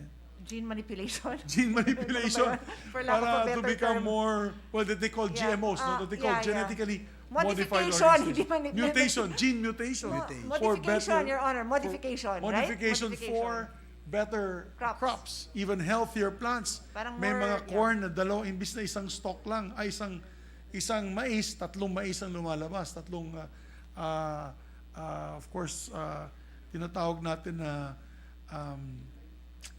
corns, I forget the particular term, no? It escapes at this point in time. Tipuso in Bisaya, tipuso. So, ang problema na lang sa agrikultura, Mr. President, is na apektado po kami in climate change, definitely. So, if there are climate events, typhoons, yung sugarcane industry, pag binagyo po yan, hapa po yung tubo. You know, it's like it's a grass. Sugarcane is a grass, Mr. President. Ano yan eh, damo yan eh. Parang napier yan, parang kawayan. Pag hinangin po yan, pag bumagsak yan, hindi naman namamatay po siya. Hindi naman siya namamatay. However, it loses its purity. Why? Dahil kung nakatayo po yan at humiga, itong The stalk na sunlight. to, basa, magkakaroon po ng roots. Okay. So it will now absorb more water. Yung sugar content niya bababa, and the quality, it will have purity is bad. The purity is low. So for example, kung baha po yung area at nahapa po yung sugar, bumagsak po yung sugar, ang nangyayari dyan, if your 1 hectare can produce supposed to be 100 bags of sugar, it can only, because of the water content, 70 bags na lang. Kaya umiiyak din po yung mga farmer pag nangyayari yun. So, these little intricacies. Kaya napakahirap ang industriya ng agrikultura. Agriculture is a very hard industry. That's why government, in fairness, when you visit Vietnam, when you visit Cambodia, when you visit Thailand, they know the difficulties the farmers are going through, and they subsidize them. They talaga nakatutok yung gobyerno sa kanila. Preferential treatment yung kanilang products. The government buys all their bananas, all their eggs, binibigay sa mga anak, ng mga bata. All the milk is bought by government and given to a food feeding program. Kaya ang ganda, yung farmers buhay, dahil meron po silang merkado sa kanilang mga produkto, and of course, they're given the right assistance from government. So, in fairness to this administration, the President has took it upon himself to do, he could have just appointed somebody. He could have. Ang sabi ko nga sa kanya sa kampanya, boss, pwede pakiusap ko lang po bilang isang agrikulturista, huwag lang sanang politiko, with due respect sa mga politiko. Huwag lang sanang politiko, sana kumuha ka ng technocrat, yung magaling talaga, taga-LB, taga-IRI. We have the best facility, the International Rice and Research Institute is here. It's a Bill Gates funded and many UN funded program to produce the best rice for the world. We Yes. produce rice there that can grow in the deserts of Africa. And yet here we cannot produce enough rice for the Filipinos. Kaya sabi ko, let's get the best people for this. Kaya sabi ko, kinento ko sa kanya, sabi niya, kaya nga Migs, ako na lang muna mag-secretary kasi I am so frustrated now. He's so frustrated with the present crop of I guess the short list. Ang sabi niya, and I believe his plan is, he didn't tell me this, but I think his plan is, reading to his actions, is he wants to immerse himself in the department. And he wants to see the technocrats there. Pag may nakita na siyang technocrat whose heart is for the farmers with the right ideas, eventually kukuha din po siya doon. Pero at the onset, when you're just presented with certain people, hindi siya makapili. Kaya, in fairness, I believe this administration wants to push a good agricultural program for the country. Thank you, Mr. President. It's not on me na we cannot have merienda yet, no? Because our Senate Mahabang President sagot ko, sorry. is giving long but very interesting responses. I'm not complaining. I'm just explaining to my colleagues who are sitting here that it's not on me. Okay. On that note, I wasn't going on this topic because I had a discussion with Senator Padilla a few minutes ago, and we both agreed na yung babanggitin ko pang another topic na, pero kayo na ho ang nagbanggit, kaya babanggitin ko na ngayon. I didn't want to go into the health aspect because this is not about it. But you mentioned something extremely interesting to me. Sabi mo yung sugarcane, pag nahulog yon, hapo ang tawag doon? Parang Hapa. tumba. Hapa is Bisaya.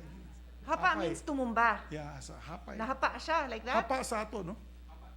Dapa, yeah. Okay, so when this happens, sabi mo nga yung sugar content niya is less. Okay, on that note, because of the science and the information that is readily available, everybody knows that too much sugar is good for you. In fact, Bad for you. there's Too much sugar is probably bad for you. too much of anything is bad, but sugar in particular does not really have any health benefits, no? It has calories, but there's no nutritional value. I wasn't going to go into this, but I'll tell you why I decided to do so because of the statement that the Senate President himself made. So sabi niya, pag nahapa yan, it falls, the sugar content of that sugar cane would diminish because it gets wet, right? That's correct. So, Your Honors, do you know that in creative attempts to sell sugar substitutes, no, and I'm sure you've heard of some common ones, yung stevia, of course, honey is a sugar substitute, and there are different theories here. Some people, some scientists, some advocates believe that anything sweet is still not good for you. So whether it's honey, yung organic honey, anything, nakakasama pa rin yun. Yung iba naman, basta lang daw wag sugar. Or would you believe, and I'm sure you've seen it written in some packages, yung mga asawa nyo nakabili na siguro doon, nakalagay doon, sweetened with natural sugar cane. Eh sa isip-isip ko, ba't hindi ba lahat galing naman sa sugar cane yung sugar? Pero ganun na yung pambobola na nangyayari. The point is, it works. It works. So my point is, baka may market ngayon yan dun sa mga nahapa. Kasi it will now say, sweetened with natural sugar cane with less sugar. I'm serious, Your Honor. It's funny, but if they can sell something as healthier because made from natural sugar cane, eh, di ba sugar cane naman talaga lahat ng sugar na yan? So my point, Your Honors, here is, Actually, Mr. President, and just I'll give a short answer. Kasi I think the worst sweetener that you can use is high fructose corn syrup. I've heard. And high fructose corn syrup is not only cancer causing, it's also comes from GMO planted corn, so you don't know what the long-term effects of that. That's what we're trying to avoid. They say if you're going to have to use sugar, use cane sugar, which is supposed to be a healthier option than high fructose corn syrup. High fructose corn syrup is actually one of the leading causes of obesity in the U.S. because everything now is high fructose corn syrup. Wala silang cane dun eh, sugar cane. Not very little in South Florida, but it's mostly high fructose corn syrup. So, yun po ang iniingatan natin na. So on that note, Your Honor, what you're explaining, and I am being educated here, is that somehow healthier nga ang source mo is sugar, and that's why sinasabi doon is natural sugar cane. So anyway, I'm just throwing it out there that baka pati naman yung nahapa na yan, eh may pag-asa Pwede. pang ma-market kung talagang magpupursige tayo mag-market. Because, and this is where I wrap it all up, Your Honor, Sustainable Development Goal number 1 is no poverty. And then Sustainable Goal number 8 is decent work and economic growth. So decent work is the work of our farmers, di ba? And sugar is one of the products that a lot of people still enjoy. It's not banned. Nasa sa atin na yun to consume it in moderation, but that is why we have to balance this.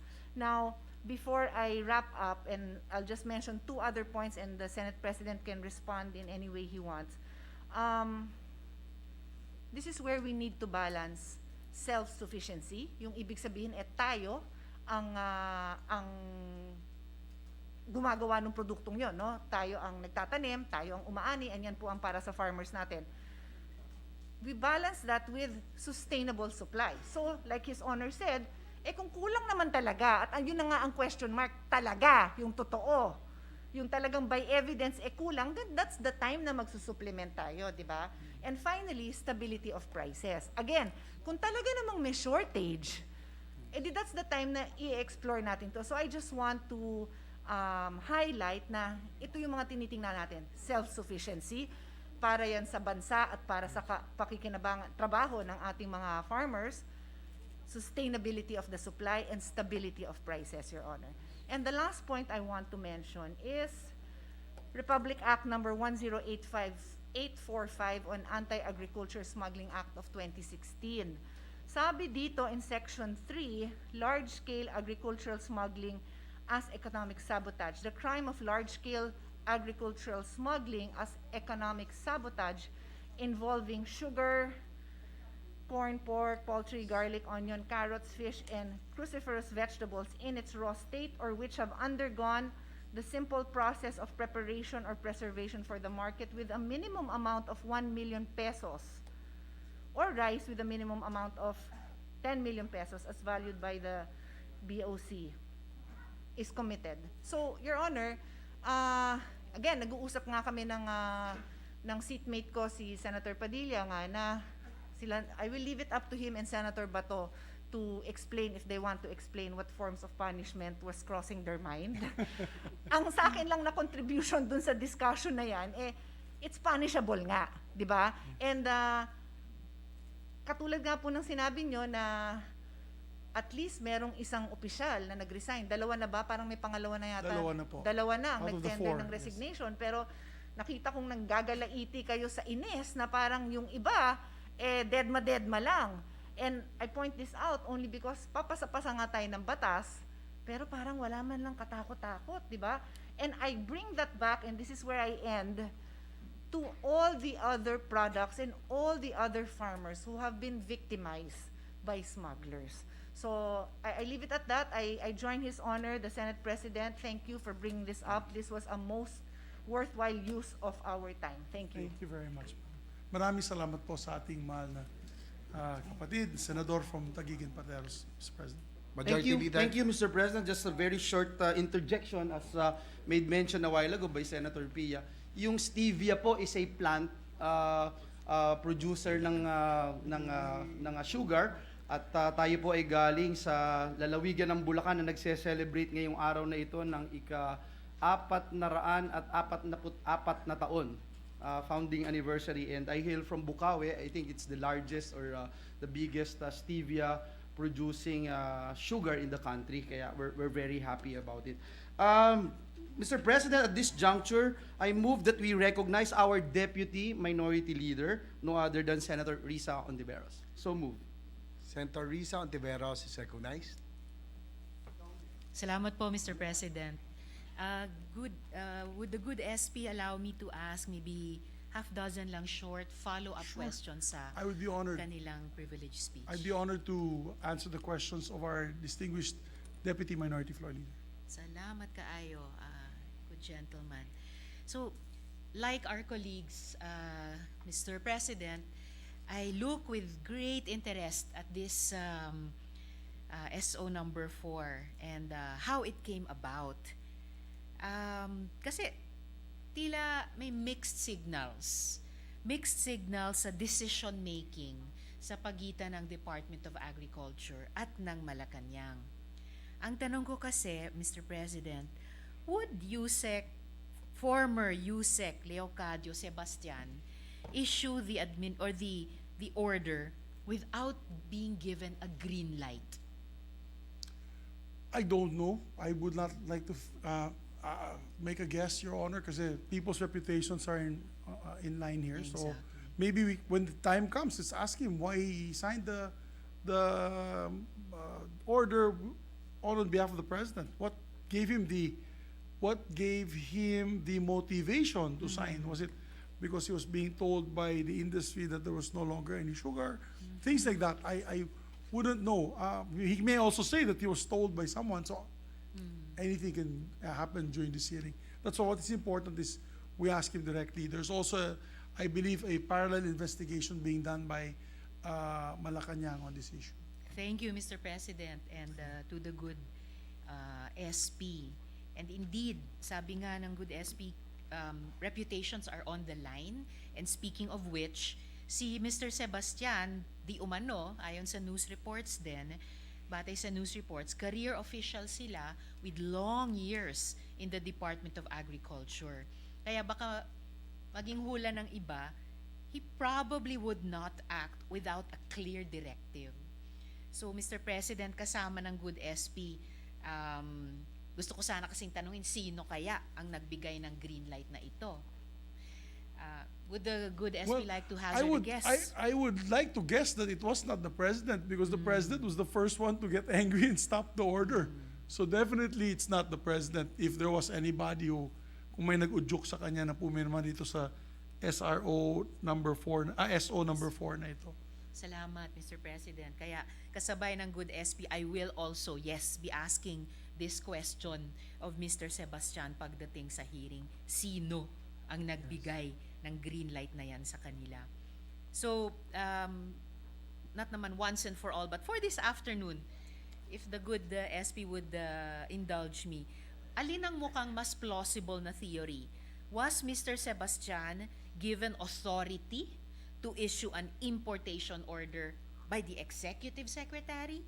Or was it simply an importation plan as explained by the PCOO, Mr. President? I do not want to guess that as well, as I will tell you though that the Executive Secretary is very angry at the guy. In our meeting last Friday, talagang galit na galit siya dahil nadadamay na naman siya sa isang according to him, possible demolition job dyan. And the fact, according to him, and I think in the proper time he'll probably say this, it was he, according to him, it was he who took that matter to the President. So he brought the SO4 and showed it to the President, and the President said that, boss, pinirma niya to on your behalf. Bali, binuking niya, according to the Executive Secretary. And then the President was so angry and said, no, cancel that. So he gave the order to cancel it immediately. So in fairness, if I listen to, and if I believe the Executive Secretary in saying that he took it to the President to tell the President that there's such an order coming from this four. Thank you very much, Mr. President. Ano Good to, SP. first-hand information to, Your Honors. He Opo. talked to me. So, the proper time, maybe we can ask him to, of course. Indeed, Mr. President. And we'll do po, good SP. So, to the facts now. Meron po bang shortage ng raw sugar? Una mula sa domestic sources natin. Right now, we are starting to harvest. We just finished the what you call the lean season. We're in during rainy season, tigil yan eh. Kasi the Tawag trucks, dati, the people. Tiempo muerte, ano po? Yes, Sa Negros. correct. Wala pong milling dyan. That's usually the months of June, July. In certain areas like Bukidnon, it's until August, September. So that's the rainy season, about 2 to 3 months maximum. But the milling season has already started. It's opened already last 2 to 3 weeks ago. There are several mills already operating and coming up with sugar.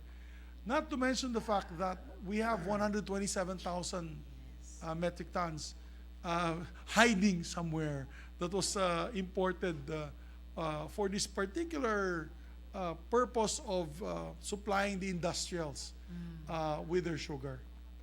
Refined sugar po ito. Ang pinasok nila. Pero hindi pa natin sigurado kung wala namang shortage o may shortage from domestic raw sugar. Alam lang natin po, Mr. President, na walang shortage sa imported refined sugar. No, when I speak about the amounts of sugar, that's the totality. Okay po. So when I say we have 127, that's for the whole country's domestic consumption, whether it is for the karinderya or the Coca-Cola. Yan pong nasa bodega na yon. And we also have, according to our industry sources, it's here, yung local, hanapin ko lang po yung sa local. But they can provide us the proper time and the hearing. Mag-ilan ba yung domestically produced na nasa bodega na yon? Okay, salamat po, Mr. President, good SP. So it's possible na may bukod dito sa 127,000 imported refined sugar, posible pa rin na mayroong domestically produced tayo na raw sugar in storage. Posible lang. Yes, and therefore we have. may also come I to know the it's over finding 50. walang shortage. I don't want to guess kasi the exact amount, Opo. but I know it's over 50,000 metric tons. Okay po. In different bodegas from Batangas, from the mills in Bukidnon, the mills in Negros. Meron pong naiiwan pa. Alright. And so, Mr. President, good SP, dahil masasagot ko na yung susunod kong tanong batay sa sinabi ng good SP so far. In terms of imported sugar, walang shortage kasi meron na nga nitong 127,000 hiding somewhere. Plus in 27,000 warehouses. on the way. On the way pa. Ay nga pala po, dun sa earlier part ng interpellation, so total of 154,000 metric tons na siguradong mapapa Available sa ating po. within the year. Yes. Magiging available talaga. So, kailangan pa ba natin ng 300,000 additional metric tons imported? At the very least, Your Honors, not over 100,000 metric tons. At the very least. Or at the very most, rather. At the very most. Not more than 100,000 metric tons. Dahil, And dahil nga yung papunta tayo ng December, And usually the consumption also increases during the Burr months. Malapit na po yung Burr months, magki-Christmas na po. And once that happens, alam mo, and we also opened the economy now. We no longer have lockdown. So definitely magkakaroon tayo ng shortage because all the malls and restaurants will be open once again. And siguradong dun sa 154,000 na siguradong supply natin within the year, we wouldn't need more than 100,000 additional imported para sagutin yung demand natin till the end of the year. Okay Opo. po. Salamat, Mr. President. Napakalinaw. Last couple of questions, Mr. President, good SP. Dito po sa umaatikabong usapin ng sugar importation, a drowned out voice has been that of the sector of the small sugar farmers. Kaya salamat kay Minority Leader, binanggit nila.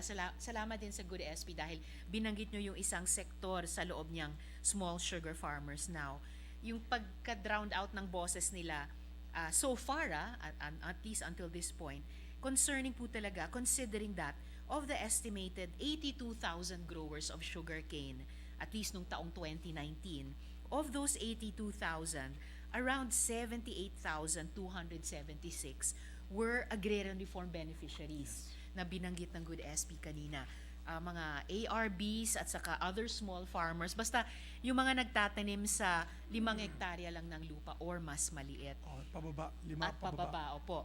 What are the quantifiable impacts to small sugar farmers of excessive sugar importation? Definitely the drop in prices. We have to balance kasi we understand inflationary yung pag-akyat ng presyo ng asukal, but let's also put it in proper perspective. As I mentioned, the urea now costs from 800 pesos to 2,700 pesos. The fuel prices at 25 pesos per diesel 2 years ago is now 75 pesos. Mas mahal pa nga sa gasolina minsan yung diesel. And you know, diesel is used for the tractors, for the trucks that will haul the sugarcane. Hindi na po uso yung tren. Dati tren Sakay lang sa tren, diretso sa mill. Ngayon po, it has to be individually picked up from the area. At yung mga small farmers, wala po silang trucks. Nag-ano lang po sila, they rent. So, ang nangyayari dyan, they have a system wherein, lalo na sa mga maliliit na farmers na 1 to 2 hectares, pag hinahakot yan, china-charge yan percentage, sometimes percentage of the gross income. Diyan na kinukuha So, tinataas yan nila na yun dahil sa pagkamahal ng presyo ng diesel. And wala naman, before they used to give what you call tracking allowance. Yes, tracking allowance. But the tracking allowance has not changed for the last 20 years. The amounts are still the same. Even if the price of fuel has gone up dramatically, almost 400%. So, sabi ko nga, kawawa yung ating magsasakay. So yes, ma'am, pag may oversupply ng sugar, ang nangyayari, magkakaroon po ng bagsakan ng presyo to the detriment of the farmers. Ang gusto po natin, hanapin yung sweet spot. Mismo, Mr. President. That's what you call it. Yes. It's the sweet spot na affordable sa mga pandesal manufacturers, Mga affordable banana sa Q banana Q, vendors, na opo. magiging caramelized ulit instead of glazed. At the same time, happy din yung farmers po na hindi po sila palugi. Yan ang trabaho ng SRA actually. Dapat And they have po, to- Mr. yeah, President. Opo. Salamat, Mr. President, Good SP. Huling tanong, isa pang sweet spot. Gusto ko pong balansehin yung impact sa maliliit na nag-aasukal o nagtatanim ng asukal, impact ng sobrang importation sa kanila. Gusto kong i-balance yon sa fact na yung ating ding mga maliliit na magsasaka din ang pinakamataas ang food insecurity. So hunger remains a persistent issue in the rural countryside. They are also consumers of sugar na kanilang tinatanim, lalo na yung sa mga 3-in-1 coffee at mga katulad na produkto, and they are adversely impacted by high sugar prices. So yung irony nga po that you were also pointing out, Good SP, no? Yung mababang presyo, lalo na kapag sobrang importasyon, and then mataas din na presyo ng commercial sugar kapag kanila namang bibilihin. Have assessments already been made comparing the declining purchasing power of farmers as consumers owing to high sugar prices vis-a-vis yung economic impact sa kanila as sugar producers. Absolutely, ma'am, and I'm thankful, Mr. President, that the lady senator has mentioned this, our minority floor leader, deputy minority floor leader. Marami na mga lupang tiwangwang na po. Dahil, ika nga, kung wala nga sila pambayad ng fertilizer, ma'am, Mr. President, yung produksyon nila babagsak. Wala po silang maani dahil imagine if they only had 1,000 pesos to buy a bag of urea, and now the price is 2,700 pesos, they can only buy 1/3 bag of urea. So instead of 50 kilos, 20 kilos na lang mabibili nila, ilang square meter lang ang malalagyan po nila ng tubo, o malalagyan po ng fertilizer kanilang tubo.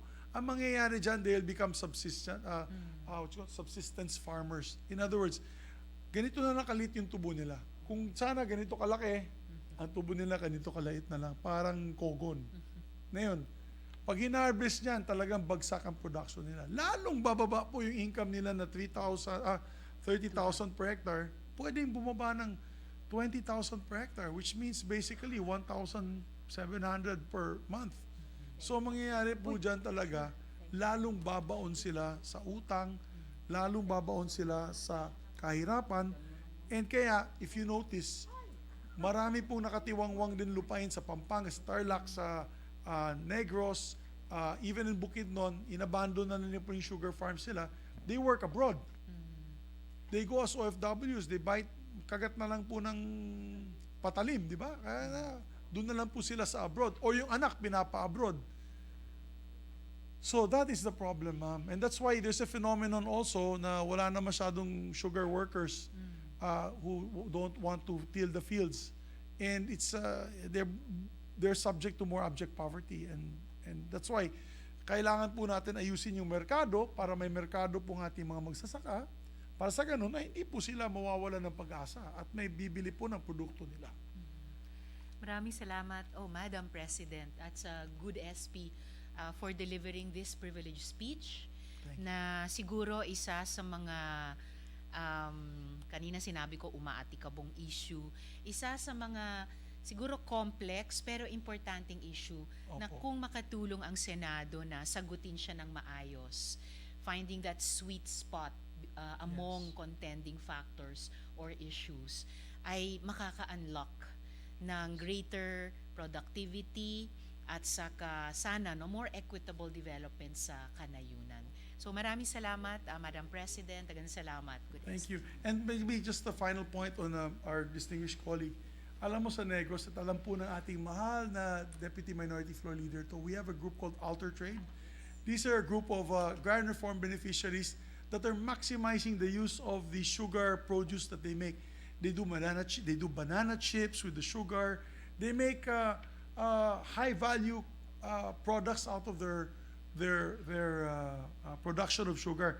It goes to show that organization is very important. Kaya kami po dalawa ay pro-cooperatives at siya po yung aking senior and only vice chair of the Committee on Cooperatives. And we've all visited and met a lot of cooperatives that are agrarian reform beneficiaries on the sugar sector. So, kailangan natin silang tulungan, organize, kasi sila po, pag isa-isa lang po sila, mag-isa lang po sila, hindi sila makabili ng traktora. Pag may grupo po sila, makabili sila ng maraming traktora para mapaganda po yung kanilang ani. So, I thank the lady senator for assisting me in this fight of ours to uplift the livelihood of our fellow Filipinos sa countryside, sa rural areas. Because yung sakit ng ulo ni Bato de la Rosa, ni General Senator de la Rosa, yung problem of armed elements that are adventurists, it will stop once we can bring up the average income of households. And I think the dear senator is with me there because ang layunin po naming dalawa ay gusto namin matanggal na, mawala na sa kahirapan ng ating mga kababayan. And I share with her that platform and that advocacy.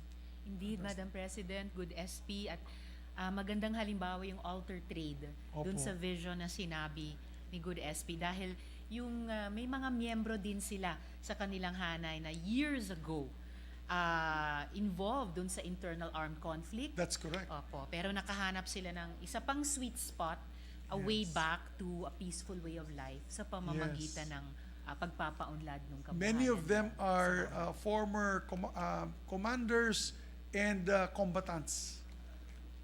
And they became agrarian reform beneficiaries, and now they are a success story to actually bringing them back to the fold and making them part and parcel of the productivity of our country. So, tama po yan. Salamat, Madam po. President. Salamat kayo. Thank you, Madam President. Last on the list is the distinguished gentleman from San Juan, our Deputy Majority Leader, Senator J.V. Ayers. So I move that he be recognized, Madam. Akala ko makakakain na rin po ako, madam. Joke lang. We thank Senator Ontiveros and we recognize Senator J.V. Ejercito. Thank you, the President. Anyway, before I start, I'd just like to let the Senate President know that I'd like to also associate with this privileged speech and likewise share the frustration that he has. Coming from Negros, Yes. my mother also hails from Negros. I was the principal author of two Sida. of the laws that are intended really to protect and to strengthen the sugarcane industry. That is the SIDA law, or the Sugarcane Industry Development Act of 2015, which was really designed to stimulate and revitalize the sugarcane industry of Negros. So that was 2015. And likewise, I'm also the principal author of Republic Act number 10845, as mentioned by Senator Pia Cayetano, the Anti-Agricultural Smuggling Act of 2016. Madam President, my question is, after all of these laws were passed that are designed really to strengthen and to revitalize the sugarcane industry, not only of Negros, but of different areas as well, what has happened since then? That was 5, 7, 6 years Yes. since its passage. It's really sad that the state of the sugar industry is still the same. So, what has happened, Mr. President? What do you think has happened? I totally share the sentiment of our distinguished gentleman from San Juan and Negros, because his mom, Tita Gia, is from Bacolod City. She's a genuine Ilongga and fellow Kasimanwa, together with my dear colleague. You know, when you passed this, unfortunately, I was not around. I didn't make that election. I also suffered defeat and the bitter taste of defeat like you did the other time. So, pareho po tayo. But if I was here, Your Honor, I would have been one with you. You know that. Mr. President, the good gentleman from San Juan knows that I would have been with him in the trenches, fighting for the farmers of the industry. And when I was able to fortunately come to the Senate once again through the vote of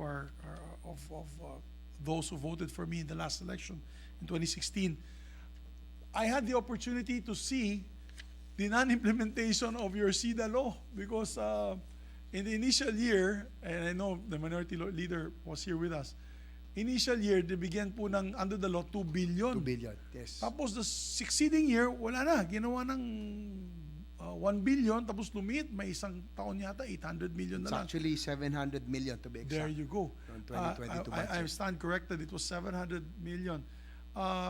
In the law, it is required. It was the required amount was 2 billion per year to help the industry. So accordingly, ang sabi po ng DBM, dahil sa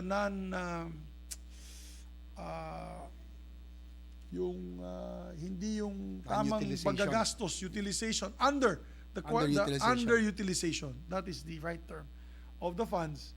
Kaya anong nangyari, hindi po nila naibalik yung pondo. So that's also a fault of the SRA. I've said it in many hearings. No, minit ang ulo ko. DA, kasama po ni Senator Villar, she was our chairperson. Natatawa siya sa akin dahil namumula daw ako, nagiging lalong mistiso dahil pag kausap po sila, Kasalanan ninyo yan. Bakit hindi nyo na-utilize? Why did you underutilize it? Tuloy, ang nangyari, sa susunod na taon, mas maliit ang binigay sa inyo. Ang makamot na lang ng ulo. Sabi ko, why not you? If the farm-to-market roads, I'm sure, all around Mindanao and the Visayas and Luzon, merong hihingi ng farm-to-market roads. I'm sure, may humihingi po ng ang tawag dito? Traktora at equipment. It just shows the quality of the leadership of the SRA at that time. Kaya, Madam Pangulo, napakahalaga na ang ating liderato ng SRA should be one person with the heart for the farmers, with the heart for the consumers, and with an action man. Nagagalaw lang, gagalaw kaagad para sa industriya. Well, Madam President, likewise, Mr. Senate President, dito ako nagtataka, no? SRA was supposed to implement and administer itong Sugarcane Industry Development Act. Were they so engrossed na parang ginanahan na sila sa importation that they forgot about already their mandate to oversee the implementation of the Sugarcane Industry Development Act designed in revitalizing the sugarcane industry. Nag-concentrate na lang sila sa importation kaysa buhayin yung local industry natin. I totally agree, Mr. President, Madam President.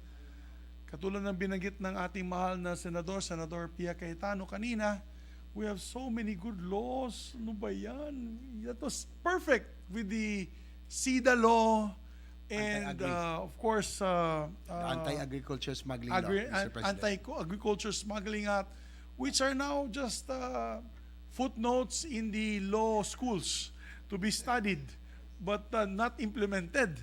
And that is why that is our biggest frustration. I think we really should push for the oversight functions of each committee. Tulungan natin si Senator Cynthia Villar sa Committee on Agriculture. Tulungan natin yung iba't ibang committees natin dito para matulungan natin magsasaka. Let us again, push the oversight functions of the Senate in these particular laws that we have passed. Why they have not implemented it? Thank you, Madam President, Mr. Senate President.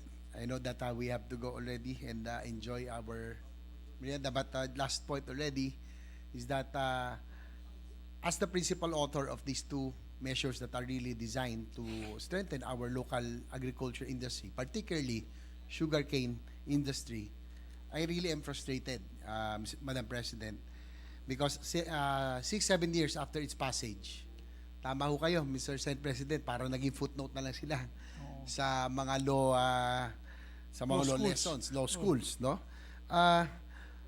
In the Anti-Agricultural Smuggling Act, now it's considered large-scale economic smuggling is not considered a heinous crime. It's a economic sabotage and therefore considered a heinous crime. Dapat yan 17 years or reclusion perpetua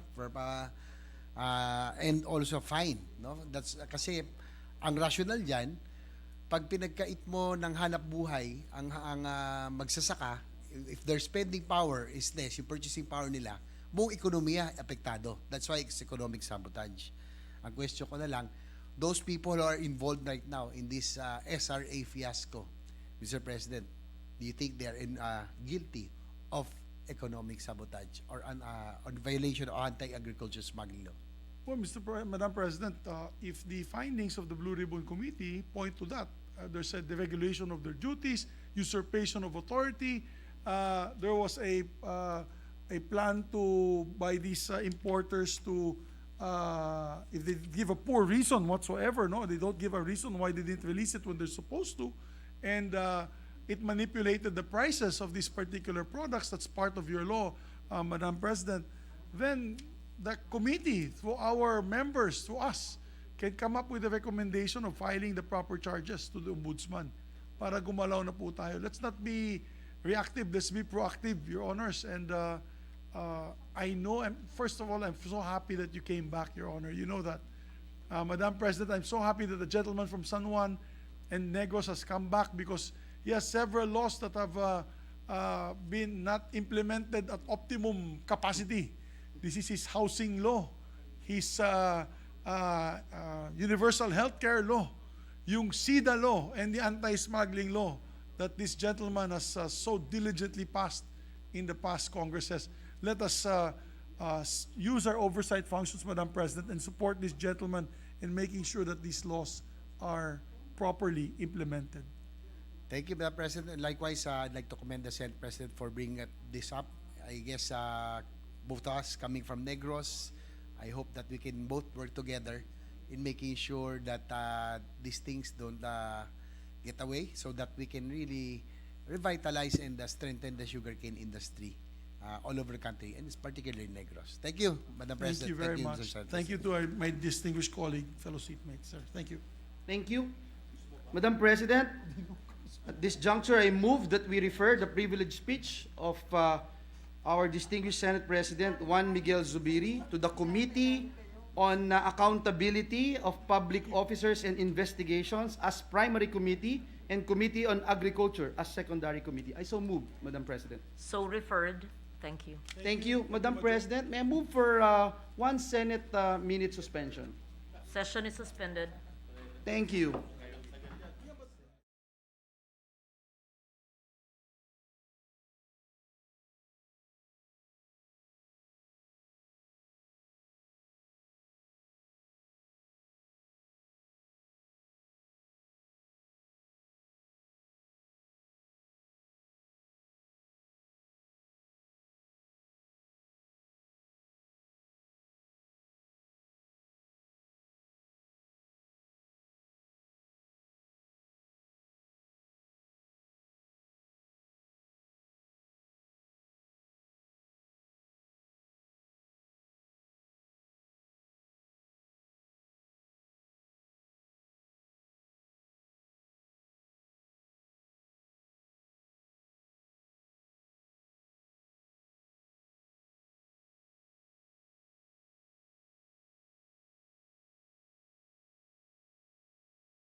President, I move that we proceed with the reference of business.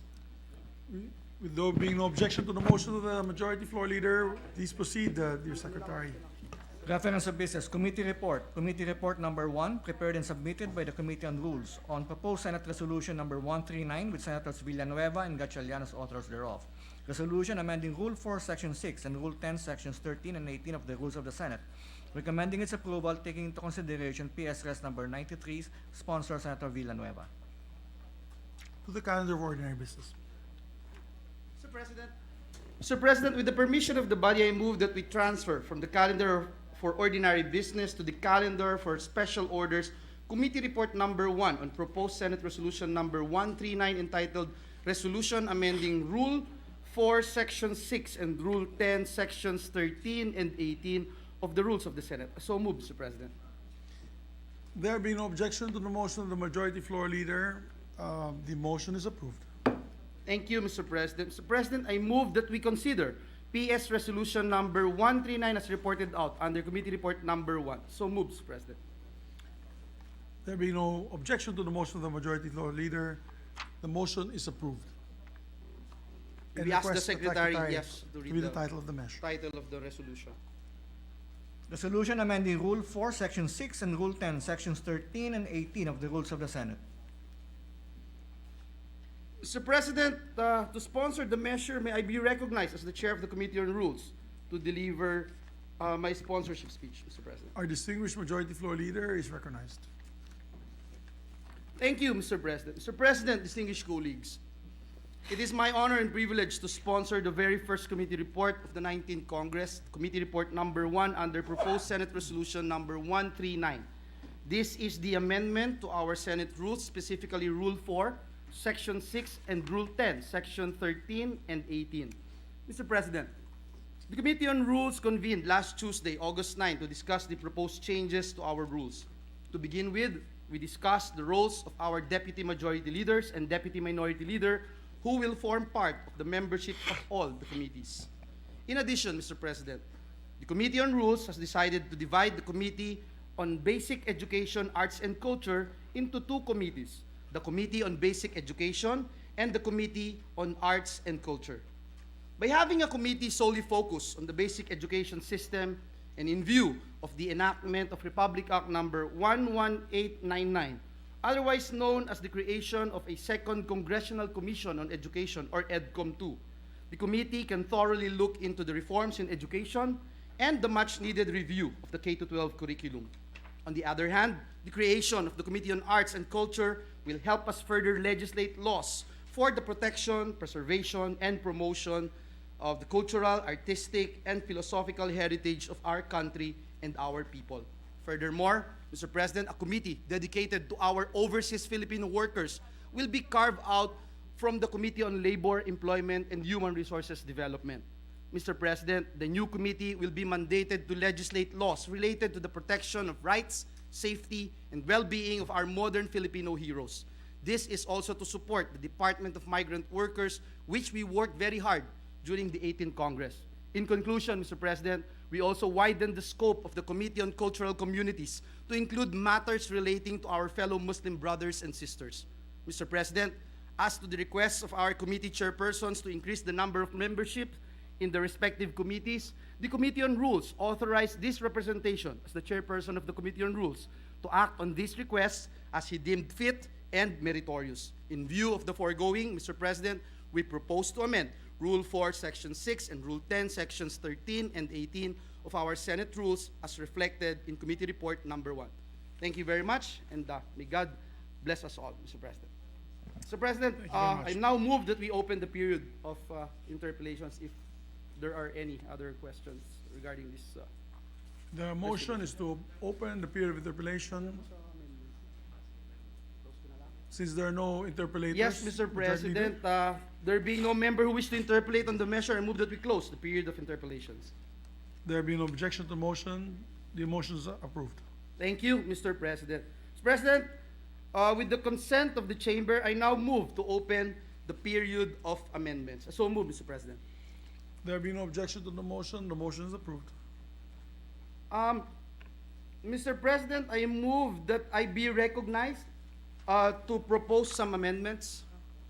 Yes, the majority leader is recognized to propose amendments. Thank you, Mr. President. Mr. President, your chair for the Committee on Rules will be introducing individual amendments on page 2, line 19. This is an amendment given to us by our Senate President Pro Tem. On page 2, line 19, change the name of the committee from Arts and Culture to Culture and the Arts, subject to style. So move, Mr. President. If there's no objection to the motion is approved, subject to style. On page 4, line 26, Mr. President, increase the number of members of the Committee on Government, Corporations, and Public Enterprises from 9 to 11 and retain the jurisdiction as reflected in our rules, subject to style. I so move, Mr. President. If there's no objection to the motion is approved. On page 5, line 15, increase the number of members of the Committee on National Defense and Security, Peace, Unification, and Reconciliation from 19 to 20 and retain the jurisdiction as reflected in our rules, subject to style. If there's no objection to the motion of the majority leader, motion is approved. I believe, Mr. President, the Senate President, The former former Senate Senate President President. and the minority leader would like to introduce some amendments, Mr. President. Yes, Mr. President. Page 7 ba yan? And then I was intending to propose more than one amendment, but depending on the answer, if I will be allowed to preface the proposal with some questions, and depending on the answer, I will not pursue the matter. But on the committee report, page 7, lines 2 up to 4, I'm now referring to the bold-faced second sentence of section 18. My proposed amendment, Mr. President, is to transfer actually this new second sentence to section 20 and become the second sentence of section 20 of our existing rules. The justification is that, or the reasoning is that for style purposes, because if we allow this to stand, then the deputy minority leader will be mentioned ahead of the minority leader in our Senate rules. So, and section 20 will now be the section which will mention the ex officio members as well as the permanent, as well as the members who are made automatic members because of their being deputy. So that's my motion, Mr. President. Yes, Mr. President, just to clarify, Mr. President, here on page 7, lines 2 to 4, in consideration, of course, of the amendment of our minority leader, we are deleting the sentence, the deputy majority leaders and deputy minority leaders shall be members of all permanent committees. And then it will be transferred to section 20 of the rules, which will read now as follows, just to elaborate, Mr. President. So section 20 will read as follows: the President pro tempore and both the majority and minority leaders of the Senate are ex officio members of all the permanent committees. Period. And then period, the deputy majority leaders and deputy minority leader shall be members of all permanent committees. Period. That's correct, Mr. President. I have no problems with that, my Mr. motion, President. Mr. President. We concur, Mr. President, with the amendments proposed by the minority leader. We concur. Thank you. There being no objection, motion is approved. And then just one concern, Mr. President. I just need the answer from the majority leader. What is our rule on the quorum, the required quorum of the committees, so that business may be transacted by Thank the you committee? that the minority leader raised this very specific issue, Mr. President, because the question is, will there be changes in the quorum requirement for holding a committee hearing? The answer, Mr. President, is no. The adoption of the proposal will not affect in any way the quorum requirement for holding a committee. And if I may cite, Mr. President, third paragraph of section 22 of our rules, will still be applicable. 1/3 of all the regular members of the committee shall constitute a quorum, but in no case shall it be less than 2, Mr. President. So, Mr. President, the interpretation here is it is not 2.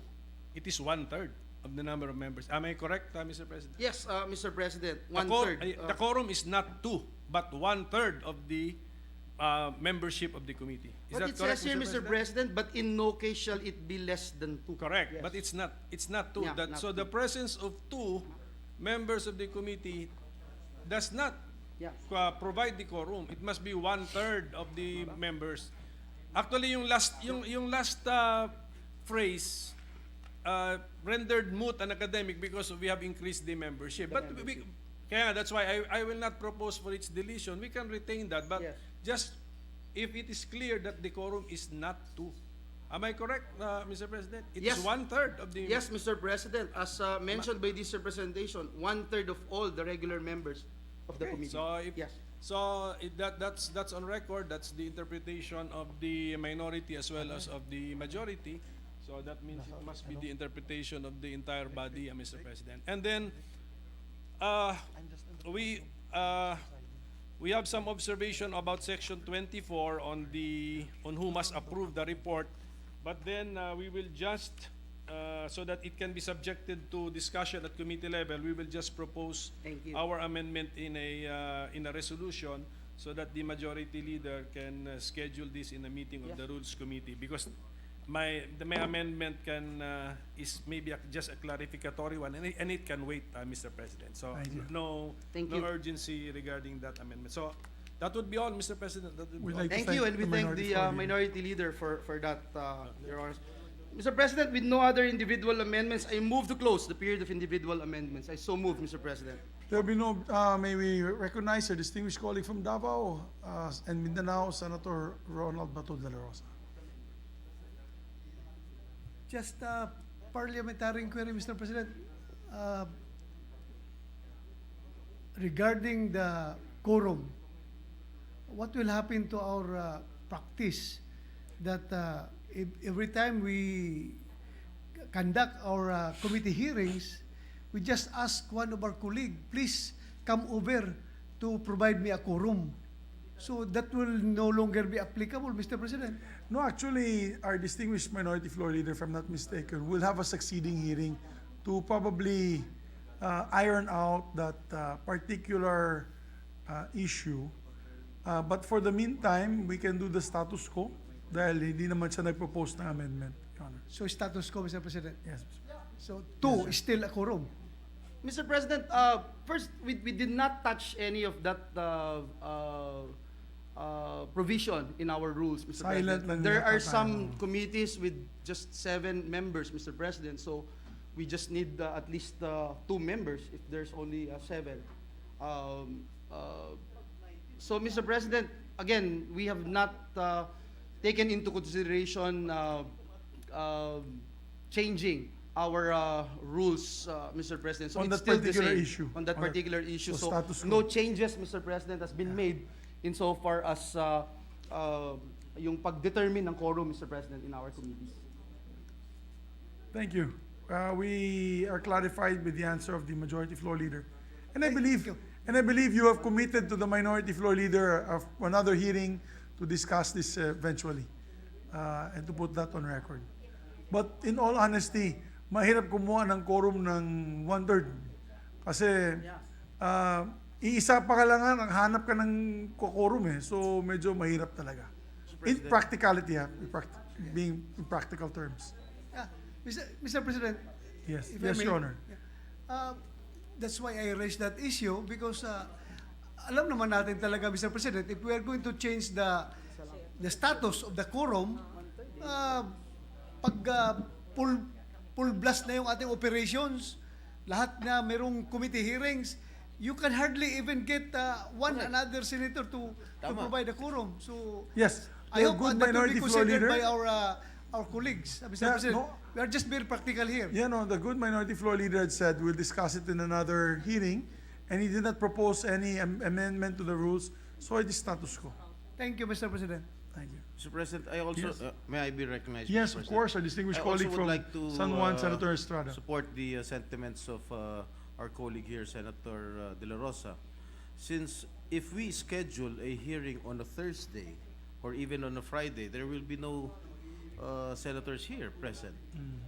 Yes. So if you change the rules right now, for example, in my committee, the Committee on National Defense, we have 19 members. So it's really hard to muster a quorum. Yes. Siguro kailangan ng 7 senators physically present. Yes, that's for why us to, we are conduct a thankful, hearing. Your Honor, so that we don't have to debate much on this matter. The minority floor leaders already said they'll discuss it on another hearing, and there was no presentation of an amendment to that rule. Therefore, the status quo remains. Okay, thank Mr. you, President, if I may, just a very short manifestation. Because if you look at the rules, Mr. President, Section 20, as I made mention about the 1/3 of all the regular members of the committee shall constitute quorum, but in no case shall it be less than 2. The presence of ex officio members may be considered in determining the existence of a quorum. However, Mr. President, it also states here, however, the committee may authorize a fewer number of members to conduct public hearings on bills pending before it or to gather facts in aid of legislation. So, it's Our rules flexible, allow it. quite Our flexible, rules Mr. allow it. President, just to put that on record. I believe what is important, ladies and gentlemen, my dear colleagues, is not really the amount of people listening in the committee hearings, but actually signing the committee report. Because we will need the majority members in signing the committee report. May we recognize, I think, if the minority floor leader will allow the lady senator first. Yes. Ladies first, our distinguished Senate President Pro Tem. Mr. President, being the most senior here in terms of tenure, I've been here since 1998, Mr. President.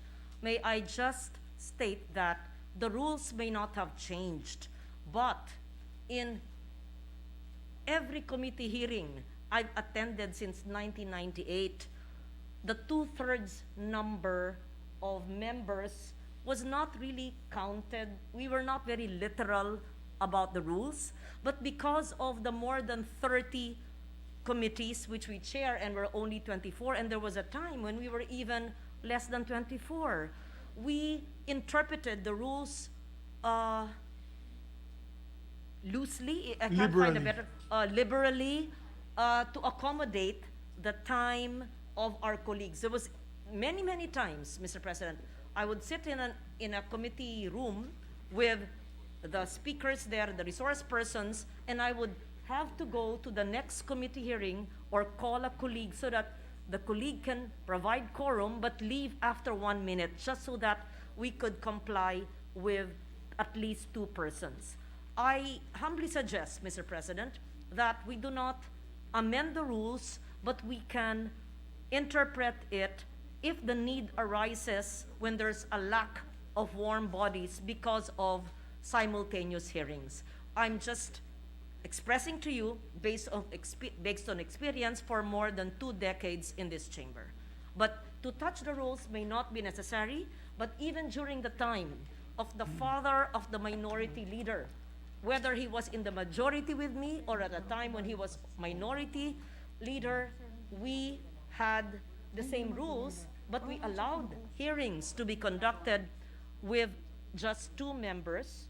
And as you said very clearly, it's really in the substance of the committee reports and the signatures of the committee report. I just wanted to share my experience, Mr. President. Thank you, my distinguished, Yeah. our distinguished Senate President Pro Tempore.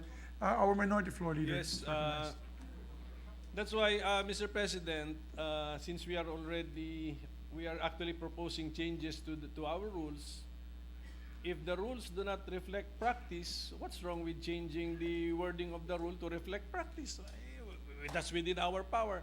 Kasi I will telegraph to the majority the flow chart of the minority when we conduct our interpellation, okay? Number 1 namin itatanong, were the rules followed?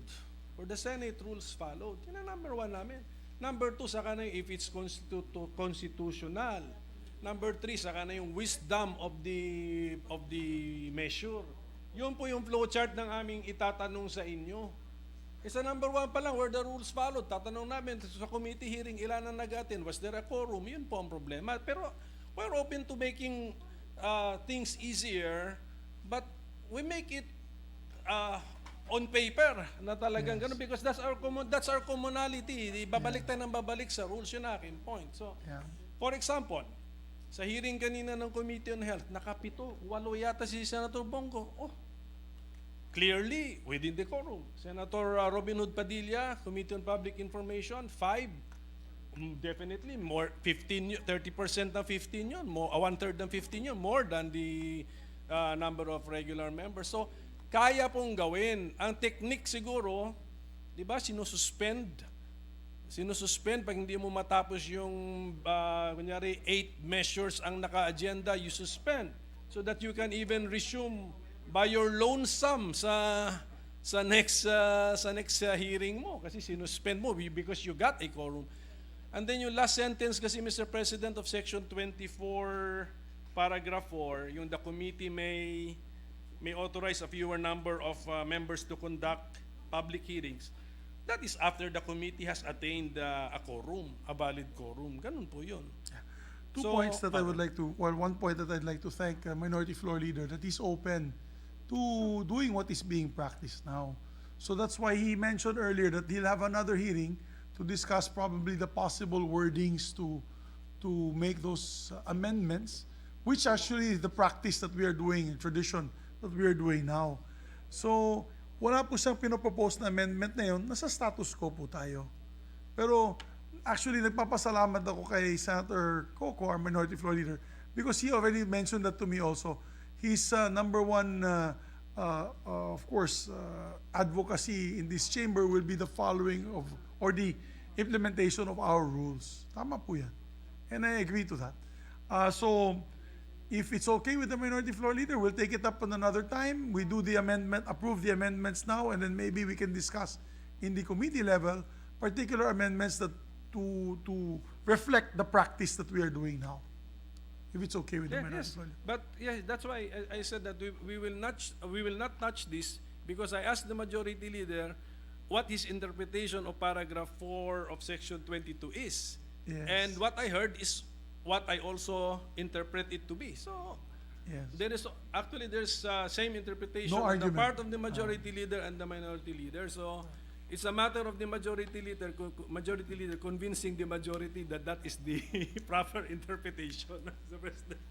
And the practice of this institution, Mr. President. Yes. But Mr. President, we thank the Minority Leader for giving us the opportunity to finish this, and we will discuss this at the proper time in the Committee on Rules, Mr. President. So, And Mr. also, President, to add to that, tama yung sinabi ni Senator Coco, si Senator Jinggoy, pag the gentleman from San Juan, kung mga breaks, kasi sometimes we have hearings during the break, talagang mahirap kumuha ng quorum yan if you're going to do 1/3 rule.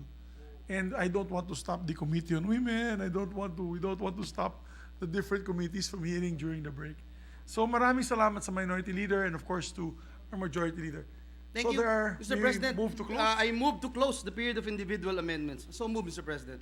There being no objection to the motion, the period of amendments is closed. Mr. President, this juncture, I move to adopt PS Resolution number 139 under Committee Report number 1. I so move, Mr. President. If there is no objection to the motion of the Majority Floor Leader, PS Resolution number 139 is adopted by this Senate. Thank you very much, Mr. President. Next now.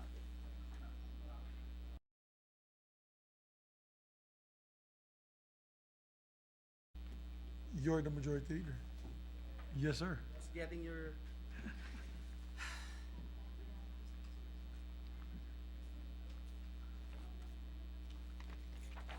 Mr. President, at this juncture, with the permission of the body, I move to consider proposed Senate Resolution number 95. I so move, Mr. President.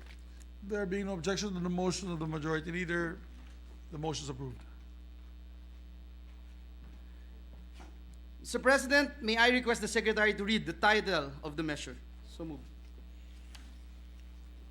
Proceed, Mr. Secretary. Resolution reconstituting the Special Committee on Marawi City Rehabilitation. Thank you, Mr. President. Mr. President, the status of the measure is that we are in the period of sponsorship may I ask that this representation be recognized to sponsor the resolution. The Majority Floor Leader is recognized. Thank you, Mr. President. Mr. President, distinguished colleagues, I am honored to sponsor proposed Senate Resolution number 95, Resolution Reconstituting the Special Committee on Marawi Rehabilitation. Mr. President, it has been 5 years since the 5-month-long siege of the Marawi city from May 23, 2017, which displaced at least 49,785 families. Despite the time that has lapsed, the wounds are still fresh, and the memories of such destruction and chaos still haunt us today. Since then, pooled efforts from both the public and the private sector have been put together to rebuild the city of Marawi. As may be recalled by our colleagues, it was in the 17th Congress that we first created the Special Committee on Marawi City Rehabilitation through adopted Resolution number 57, then sponsored by Senator J.V. Ejercito. In the 18th Congress, to continue providing support to the rehabilitation of the city, no less than our Senate President himself, Senator Mig Subiri, sponsored adopted Resolution number 8 to reconstitute the Special Committee. At present, Mr. President, the accomplishment report of the Task Force Bangon Marawi as of July 2022 provided us insights on some of the initiatives and programs undertaken and ongoing in Marawi. First is the development of the Marawi's main affected areas include the implementation of key projects such as debris management, construction of roads with utilities, and key government buildings. Some of these have been completed, including, among others, debris management and clearing of unexploded bombs, 18 barangay complexes with health centers at various times from May 2021 to April 2022, road infrastructure with utilities and bridges such as the Mapandi Bridge, Bangolo Bridge, and Agus Bridge 3, which is a pumping station also, Mr. President. Number 2, Mr. President, other structures are undergoing construction, such as the main affected area bulk water supply, 8 school buildings, Grand Pagadian Central Market, and others, while some projects are undergoing procurement, such as a sewage treatment plant, phase 2 of the hospital, and the kiln dryer livelihood project, among others. For utilities, the National Electrification Administration is currently undertaking the construction of power distribution lines for the power supply. The Local Water Utilities Administration installed temporary water pumps, which services the returning internally displaced persons, IDPs, while awaiting the completion of the bulk water system.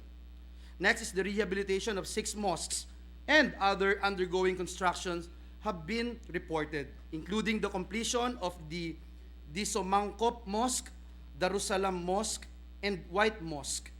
And lastly, Mr. President, TESDA provided for skills training for our IDPs. Among 15,710 total enrollees since 2017, 13,649 have graduated, 10,714 have been assessed, and 8,591 have been awarded with national certificates. These are just some of the accomplishments of the Task Force Bangon Marawi. Mr. President, this year, we also passed into law Republic Act number 11696, or the Marawi Siege Victims Compensation Act of 2022, led by our seatmate, Senator Sani Angara, and for which this representation is also a co-sponsor and co-author. The law, among others, provides for tax-free compensation to owners of residential, cultural, commercial structures, and other properties in the main and other affected areas. It will also provide for compensation to those whose private properties will be affected by the Marawi Recovery, Rehabilitation, and Reconstruction Program. The work continues, Mr. President, our dear colleagues. The siege was not a war of their own making, and it is the government's obligation to restore the dignity of the people of Marawi and rebuild this city. Thus, I urge our dear colleagues to support this resolution for the reconstruction of the Special Committee on Marawi City Rehabilitation to allow it to get back to work and oversee the continuous rehabilitation of Marawi City. Maraming salamat po at pagpalain tayong lahat ng ating Panginoong Diyos. Mr. President, yes. may I acknowledge, Mr. President, the distinguished gentleman from Bicol region, Senator Robin Padilla, to co-sponsor the measure. The gentleman from Bicol, Senator Robin Hood Padilla, is recognized. Mahal na Ginoong Pangulo, maraming salamat po at sa ating pinunong Marira. Mahal na pinuno, napakaganda po nung talumpati ng ating pinunong mayorya. Gusto ko lamang pong idagdag na meron pong pagkukulang na naganap dito sa Marawi compensation sapagkat inaantay na po ito ng ating mga kapatid pero ang katotohanan po wala pa po itong appropriation at nagbigay din po tayo ng resolusyon na sana magawa na po yung Marawi Compensation Board kasi po ang magiging parang patakaran po ay kailangan munang buuin yung board bago magkaroon ng pagbabayad sa mga damages na nangyari. Hinihingi ko po sa ating kapulungan na sana po ay ma-aksyonan kaagad yung pagbuo po ng board. Muli po, ako po'y nagpapasalamat sa pinunong mayorya. Maraming salamat po, mahal na pinunong. Thank you. At rest assured sa ating kapatid at kasamahan sa Senado, Senator Robin Hood Padilla, isa po ako sa tumutulak nitong resolution na ito. As a matter of fact, dinagdagan ko sa title, ako rin po nagdagdag sa title na isama yung sa compensation. Kasi dati Marawi, rehab lamang po yung titulo niyan. And I will give my assurance bilang inyong Senate President na talagang ifa-follow up po natin ito sa eksekutibo. At sa unang LEDAC meeting po, babanggitin ko po yan as part of our priority na request sa executive branch. Maraming salamat po, mahal na Pangulo. Thank you, Mr. President. This is really to ensure that our work here in the Senate continues, and we wanted to make sure that our kababayans in Marawi City are aware of our efforts. Mr. President, at this juncture, I move that we recognize the distinguished minority leader, Senator Risa Ontiveros. Our Deputy Minority Floor Leader, Senator Risa Ontiveros, is recognized. Salamat kaayo, Mr. President. Tulad ng pagsuporta ko sa resolution ng Majority Leader, nais ko lang gawing of record on the floor na sinusuportahan ko rin. In fact, nag-co-author po ako dun sa resolution, in fact, 2 resolution ni Senador Padilla na parehong patungkol sa pagpapatupad ng rehabilitasyon ng Marawi City. For the record, Mr. President, salamat kaayo. Thank you, Madam. You are, I know, for the very fact that you are a person of peace and promoting Thank you. peace. Mr. President, at this juncture, I move that we recognize the distinguished gentleman from San Juan City, Senator Jinggoy Estrada. So move, Mr. President. Thank you, Mr. President. Mr. Yes, President, I would you also like recognize. to associate myself and would like to ask the permission of the principal author that I be made the co-sponsor of this particular resolution. Thank you, Mr. We President. put that on record. Thank you, Senator Jinggoy Estrada. Mr. President, no member wishes to interpolate or propose amendments to the measure. I move that we adopt proposed Senate Resolution number 95, subject to style. There are no objection to the motion of the Majority Floor Leader. There being none, the resolution number 95 is hereby approved and adopted. May we know who will lead this committee, Your Honor? I was told, Mr. President, it's going to be Senator Bato de la Rosa. Mr. Yes, he led the committee in the previous Congress, so he will be aptly, or he will be more than capable in leading the committee on the 19th Congress. Thank you very much, Mr. President. At this juncture, Mr. President, with the permission of the body, I move to consider proposed Senate Resolution number 127, taking into consideration PSR numbers 129, 130, 131, 132, 135, 137, 138, and 140. I so move, Mr. President. Where is that Sunbeams? There's a motion to take in consideration Senate Resolution number 127 all the way to 137. There being no objection to the motion of the Majority Floor Leader, the motion is adopted. This is for 127, 129, 131, 130, 131, 132, 135, and 137. 137, 138, and 140. And 140. Yes. Mr. President, may I request the Secretary to read the title of the measure? Resolution expressing deepest sympathy and sincere condolences of the Senate of the Philippines on the death of a sports legend and Asia's fastest woman, Lydia De Vega. Thank you. Mr. President, the status of the measure is that we are in the period of sponsorship. May I ask that this representation be recognized to sponsor the resolution. The majority floor leader is recognized. Thank you very much, Mr. President, distinguished colleagues. A runner has just rested.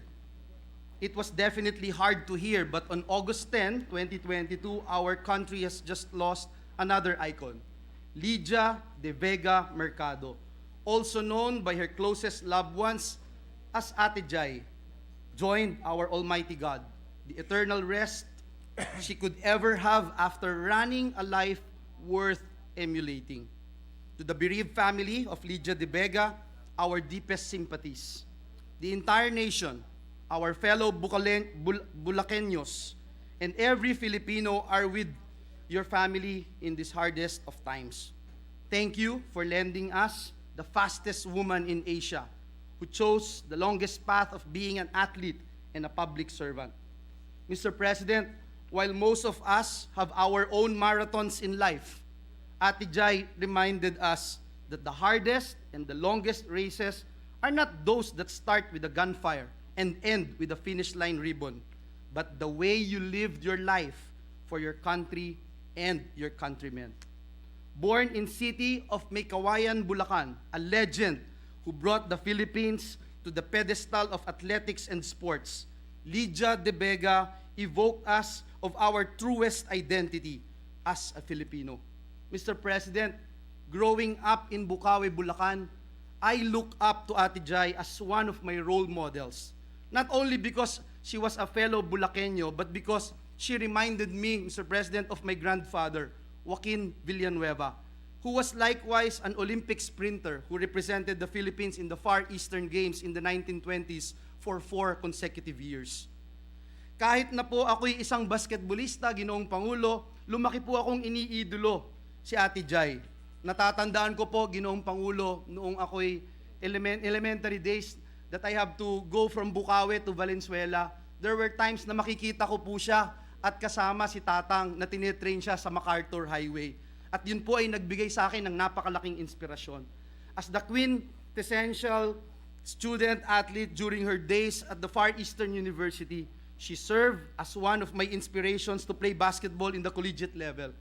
I was also motivated to play for the Philippine national team as I watched Lydia time and time again make the country proud as she dominated all the international competitions. Clothed in the Philippine flag, she was a 2-time Olympian in the 1984 and 1988 Olympic Games in Los Angeles and Seoul, respectively, finishing at 6th place in both competitions. In her roster of accomplishments as an athlete, she also brought home a gold medal in the 100-meter dash events in New Delhi in 1982, in Seoul Asian Games in 1986, and in the Southeast Asian Games in 1981, 87, 91, and 1994. She was inducted in the Philippine Sports Hall of Fame in 2018, formally enshrining her as a Philippine sports heroine. She kept on running as she also served as a city councilor, devoting herself to her fellow Maykaweños from 2001 to 2004, and took on the role of coach by passing on her skills and knowledge to the next generation of aspiring track and field stars, all while being devoted wife to her husband Paul and a loving mother to their children.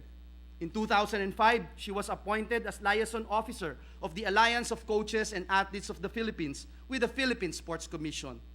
Ate Jai, salamat po sa pagtakbo sa takbuhin ng paglilingkod bilang isang ina, anak, asawa at bilang isang Pilipino. Maraming salamat sa pagpapaalala na ang bawat paltos sa ating mga talampakan ay may katumbas na gintong medalya. Let us learn from Ate Jai De Vega Mercado that life isn't measured by meters or kilometers, but by the number of finish lines we have overcome trying to make a difference in this world. To our fellow Filipinos, especially the youth, this woman we honor today is a woman of pride, prowess, and persistence. But more than that, she is a woman of faith. Mr. President, ngayong araw na ito, ginugunita ang ika 444 years founding anniversary ng dakilang lalawigan ng Bulacan. At kaya ngayong araw din na ito, napakasarap i-honor ang kapwa Bulakenyo na masasabi natin, Ginoong Pangulo, as I end my speech, just like the parable of the footprints in the sand, perhaps Lydia de Vega is no longer running. God is now carrying her on His back, reassuring her that in heaven, there is no more pain, and the finish line is already within reach. Maraming salamat po, at pagpalain tayong lahat ng ating Panginoong Diyos. Maraming salamat, Majority Floor Leader. Mr. Who is President, next to co-sponsor the measure is the distinguished gentleman from the city of San Juan, no other than Senator Jinggoy Estrada. I move that he be recognized. We'd like to recognize the distinguished gentleman from San Juan, Senator Jingo Estrada. Thank you, Mr. President. Mr. President, distinguished colleagues, I stand in line to honor the late Lydia de Vega Mercado, a remarkable Filipino who put the Philippines on the world map as Asia's fastest woman. Bagamat naiulat ang pagiging malubha ng kanyang kalagayan, isang linggo na ang nakakaraan, naging mabigat pa rin ang balita ng kanyang pagpanaw noong Miyerkules ng gabi. Ang pagbuhos ng pakikipagdalamhati sa mga naulila ni Jai ay hindi na nakapagtataka, lalo na tumatak siya sa kamalayan ng nakakarami sa atin sa larangan ng pampalakasan ilang dekada na ang nakakaraan. Sa mundong kinabilangan niya na tradisyonal na pinangungunahan ng mga kalalakihan, si Lydia ang nagsilbing inspirasyon sa mga Pilipinang atleta at nag-angat ng antas ng kababawihan sa talaan ng Philippine sports. Sa loob ng 33 taon, hindi nagawang mabura ang kanyang national at Southeast Asian record na 11.28 seconds sa 100-meter event na kanyang naitala sa 1987 SEA Games sa Indonesia. Inabot din ng mahigit 3 dekada bago nahigitan ang 200-meter Philippine record ni Lydia sa track and field. Maybe in another lifetime we will come across another female giant of Philippine sports and topple her victories in 53 international competitions. Hindi madaling mapantayan ang iniukit sa kasaysayan ng Philippine sports ni Lydia de Vega. Isang national treasure na may tuturing and one of the greatest athletes the country has ever produced. Sa kanyang pinakahuling laban, hindi na nagawang mapagtagumpayan ni Lydia ang hamon na kanyang hinarap. Ito na ang final lap ni Lydia de Vega. Paalam Lydia, maraming salamat sa maraming beses na pagwagayway ng watawat ng Pilipinas para ipamalas ang galing ng atletang Pilipino. Rest well, you fought the good fight. Rest well, Lydia de Vega. Maraming salamat po. Maraming salamat, Ginoong Senator Estrada. Thank you. Mr. President, next to co-sponsor the measure is the distinguished gentleman from Davao, Senator Bongo, who is the chairperson of the Committee on Sports. I move that he be recognized, Mr. Our distinguished chairman of the Committee on Sports, the Honorable Senator Bongo. Mr. President, esteemed colleagues, a pleasant evening to all of you. As chairman of the Senate Committee on Sports, I join the entire nation in expressing our condolences on the demise of Lydia de Vega Mercado. My heart goes out to the bereaved family and friends of the Filipina sports legend, and likewise to the entire Filipino people over the death of a great, renowned Filipino athlete. I offer my heartfelt sympathy and wish them peace, comfort, and strength at this time of sorrow. My thoughts and prayers are with you. Lydia started her humble beginnings as a member of the Gintong Alay Track and Field Program and National Sports Program, which was introduced during the 1980s. She was mentored under the guidance of her father, Francisco de Vega, together with Claro Pelosis, who wrote the program for the late track and field icon. Her appearance at the 1981 Southeast Asian Games significantly made an impact as she was able to victoriously capture gold medals in the 200 and 400 meter events, thereby exemplifying excellence in the sport and upholding the spirit of sportsmanship, camaraderie. Indeed, a legendary superstar in the making. She was not dubbed as Asia's fastest woman during the 80s for nothing. His outstanding journey as an athlete paved the way for claiming our rightful place in the international arena of sports. Having been competing and successfully winning multiple international competitions, which include 9 gold medals in the Southeast Asian Games, 4 gold medals in the Asian Athletics Championships, and 2 gold medals in the Asian Games. Lydia may have run her final lap in this lifetime, but she will always be remembered as one of the most decorated and adored athletes of our country. Isa sa mga natatanging atleta na tumatak hindi lamang sa kamalayan ng ating bayan, kundi sa buong mundo ng palakasan. Ang kanya pong mga naibahagi sa kasaysayan ng sports ay may tuturing nating isang kayamanan. Tunay po niyang pinatunayan na kayang mamayagpag at makipagsabayan ng ating bansa sa iba't ibang lahi. Sa kanyang bawat pagtakbo ay dala-dala niya ang pag-asa ng napakaraming Pilipino, ang pag-asa na makakamtan ang tagumpay sa pamamagitan ng lakas ng loob, tiwala sa sarili, at higit sa lahat, may pananampalataya sa Diyos. Mr. President and distinguished colleagues, ako po ay nakikisa sa pagbibigay dalamhati sa pamilya at kaibigan sa pagkawala ng isa sa maituturing nating haligi ng Philippine sports. Ang kanyang mga alaala sa ating mga naiwan ay mananatili sa isip at puso ng bawat Pilipino. Thank you, Mr. President. Thank you, Senator Bongo. Mr. President, last but not the least, Mr. President, to co-sponsor the measure, I move that we recognize our distinguished Minority Leader, Senator Risa Ontiveros. Our distinguished Deputy Minority Floor Leader, Senator Risa Ontiveros, is recognized. Salamat kaayo, Mr. President. Good evening. Taus-pusong pakikiramay sa mga pamilyang De Vega at Mercado. With the indulgence of the author and sponsor, I respectfully wish to co-sponsor the resolution honoring the late sports icon Lydia De Vega. Her golden victory at the 1981 SEA Games cemented her place in the Philippines' sports history. As one of the most recognizable female athletes in the country, her excellence on the track encouraged women and girls to seek greatness in our own pursuits. Her ascent to prominence in the field of sports was even more remarkable when we remember that her achievements started taking place in the 1980s, a time when women in sports were underrepresented and under-resourced. Her consistent pursuit of excellence throughout her career won her 9 gold medals at the SEA Games and 6 more at the Asian Games. These wins earned her the well-deserved title as Asia's fastest woman and have inspired a generation of athletes. May we remember and embody the values that propelled Lydia De Vega to her place in our history: discipline, perseverance, and tenacity. Daghang salamat, Mr. President. Thank you very much, my distinguished colleague, Majority Leader. Yes, Mr. President. Mr. President, number of our colleagues would like to just insert into the records their co-sponsorship speech. We have Senators Revilla, Gatchalian, Binay, De La Rosa, and Pia Cayetano. I move that their speech and Senator Lauren Legarda be inserted into the records.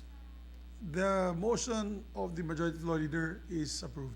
Yes, And Mr. also, maybe also add, may I make a suggestion?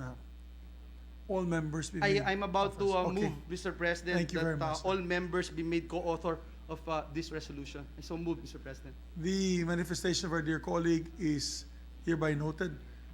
Yes, Mr. President, at this juncture, no member wishes to interpolate or propose amendments to the measure. I move that we adopt proposed Senate Resolution number 127, taking into consideration PSR number 129, 130, 131, 132, 135, 137, 138, and 140.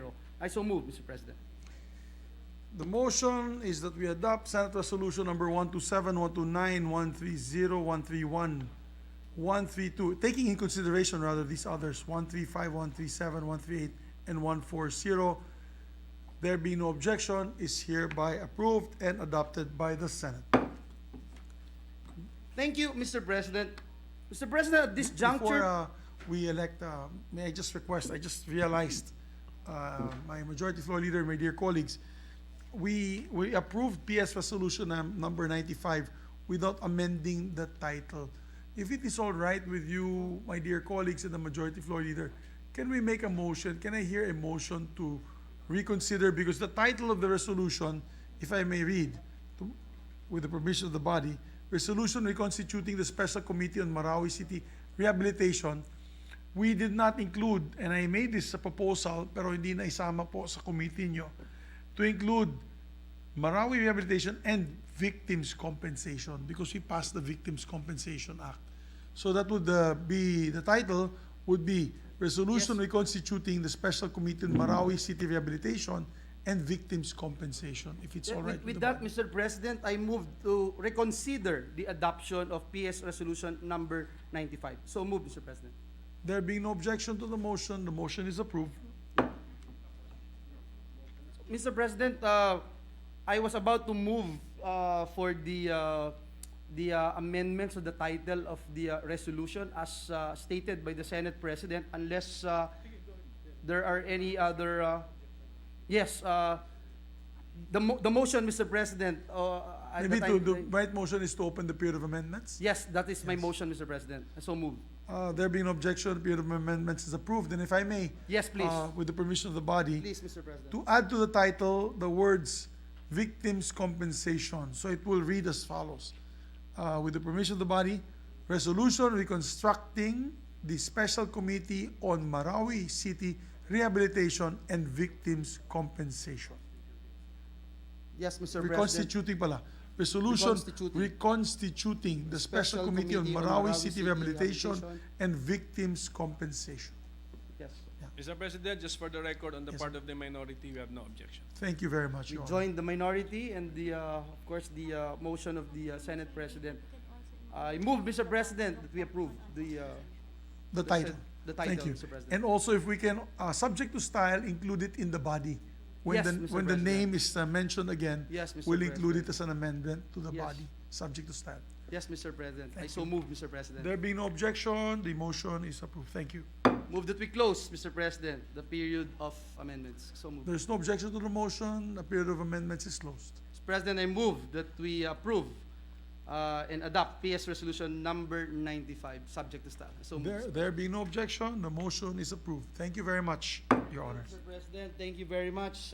We have, Mr. President, I think one last thing that we need to do today pursuant to Article 6, Section 18 of the Philippine Constitution. Mr. President, I move that we elect the following members as part of the Senate contingent to the Commission on Appointments. On the part of the majority, Mr. President, we have elected 3 already, Mr. President, so we're electing additional 9, 8 from the majority, namely Senator Amy Marcos, Senator Alan Peter Cayetano, Senator Loren Legarda, Senator Chis Escudero, Senator Grace Poe, Senator Nancy Binay, Senator J.V. Ejercito, Senator Jinggoy Estrada, and on the part of the minority, Senator Risa Ontiveros. I so move, Mr. President. There being no objection to the motion on the elections of these aforementioned members to the Commission on Appointments, the names mentioned by the Majority Floor Leader are hereby elected to the position. Thank you, Mr. President. And maybe as head of the CA contingent, just a reminder to our colleagues, if we can have an organizational meeting already by Wednesday, if we can set since the House has completed also its members, just a reminder to our colleagues who are members of the CA. Mr. President, at this juncture, I move that we dispense with the reading of the journals of the 8th session, Tuesday, August 9, 2022, and 9th session, Wednesday, August 10, 2022, and consider them as approved. I so move, Mr. President. There any objection to the motion of the Majority Floor Leader? Chair hearing none, the motion is approved. Thank you, Mr. President. Mr. President, I move that we adjourn the session until 3 o'clock in the afternoon of Tuesday, August 16, 2022. So move. Maraming salamat po sa ating mga kasamahan sa Senado. There being no objection to the motion, the session is adjourned until 3 o'clock in the afternoon, Tuesday, August 16, 2022. Have a good evening, everyone. Thank you, Mr. President.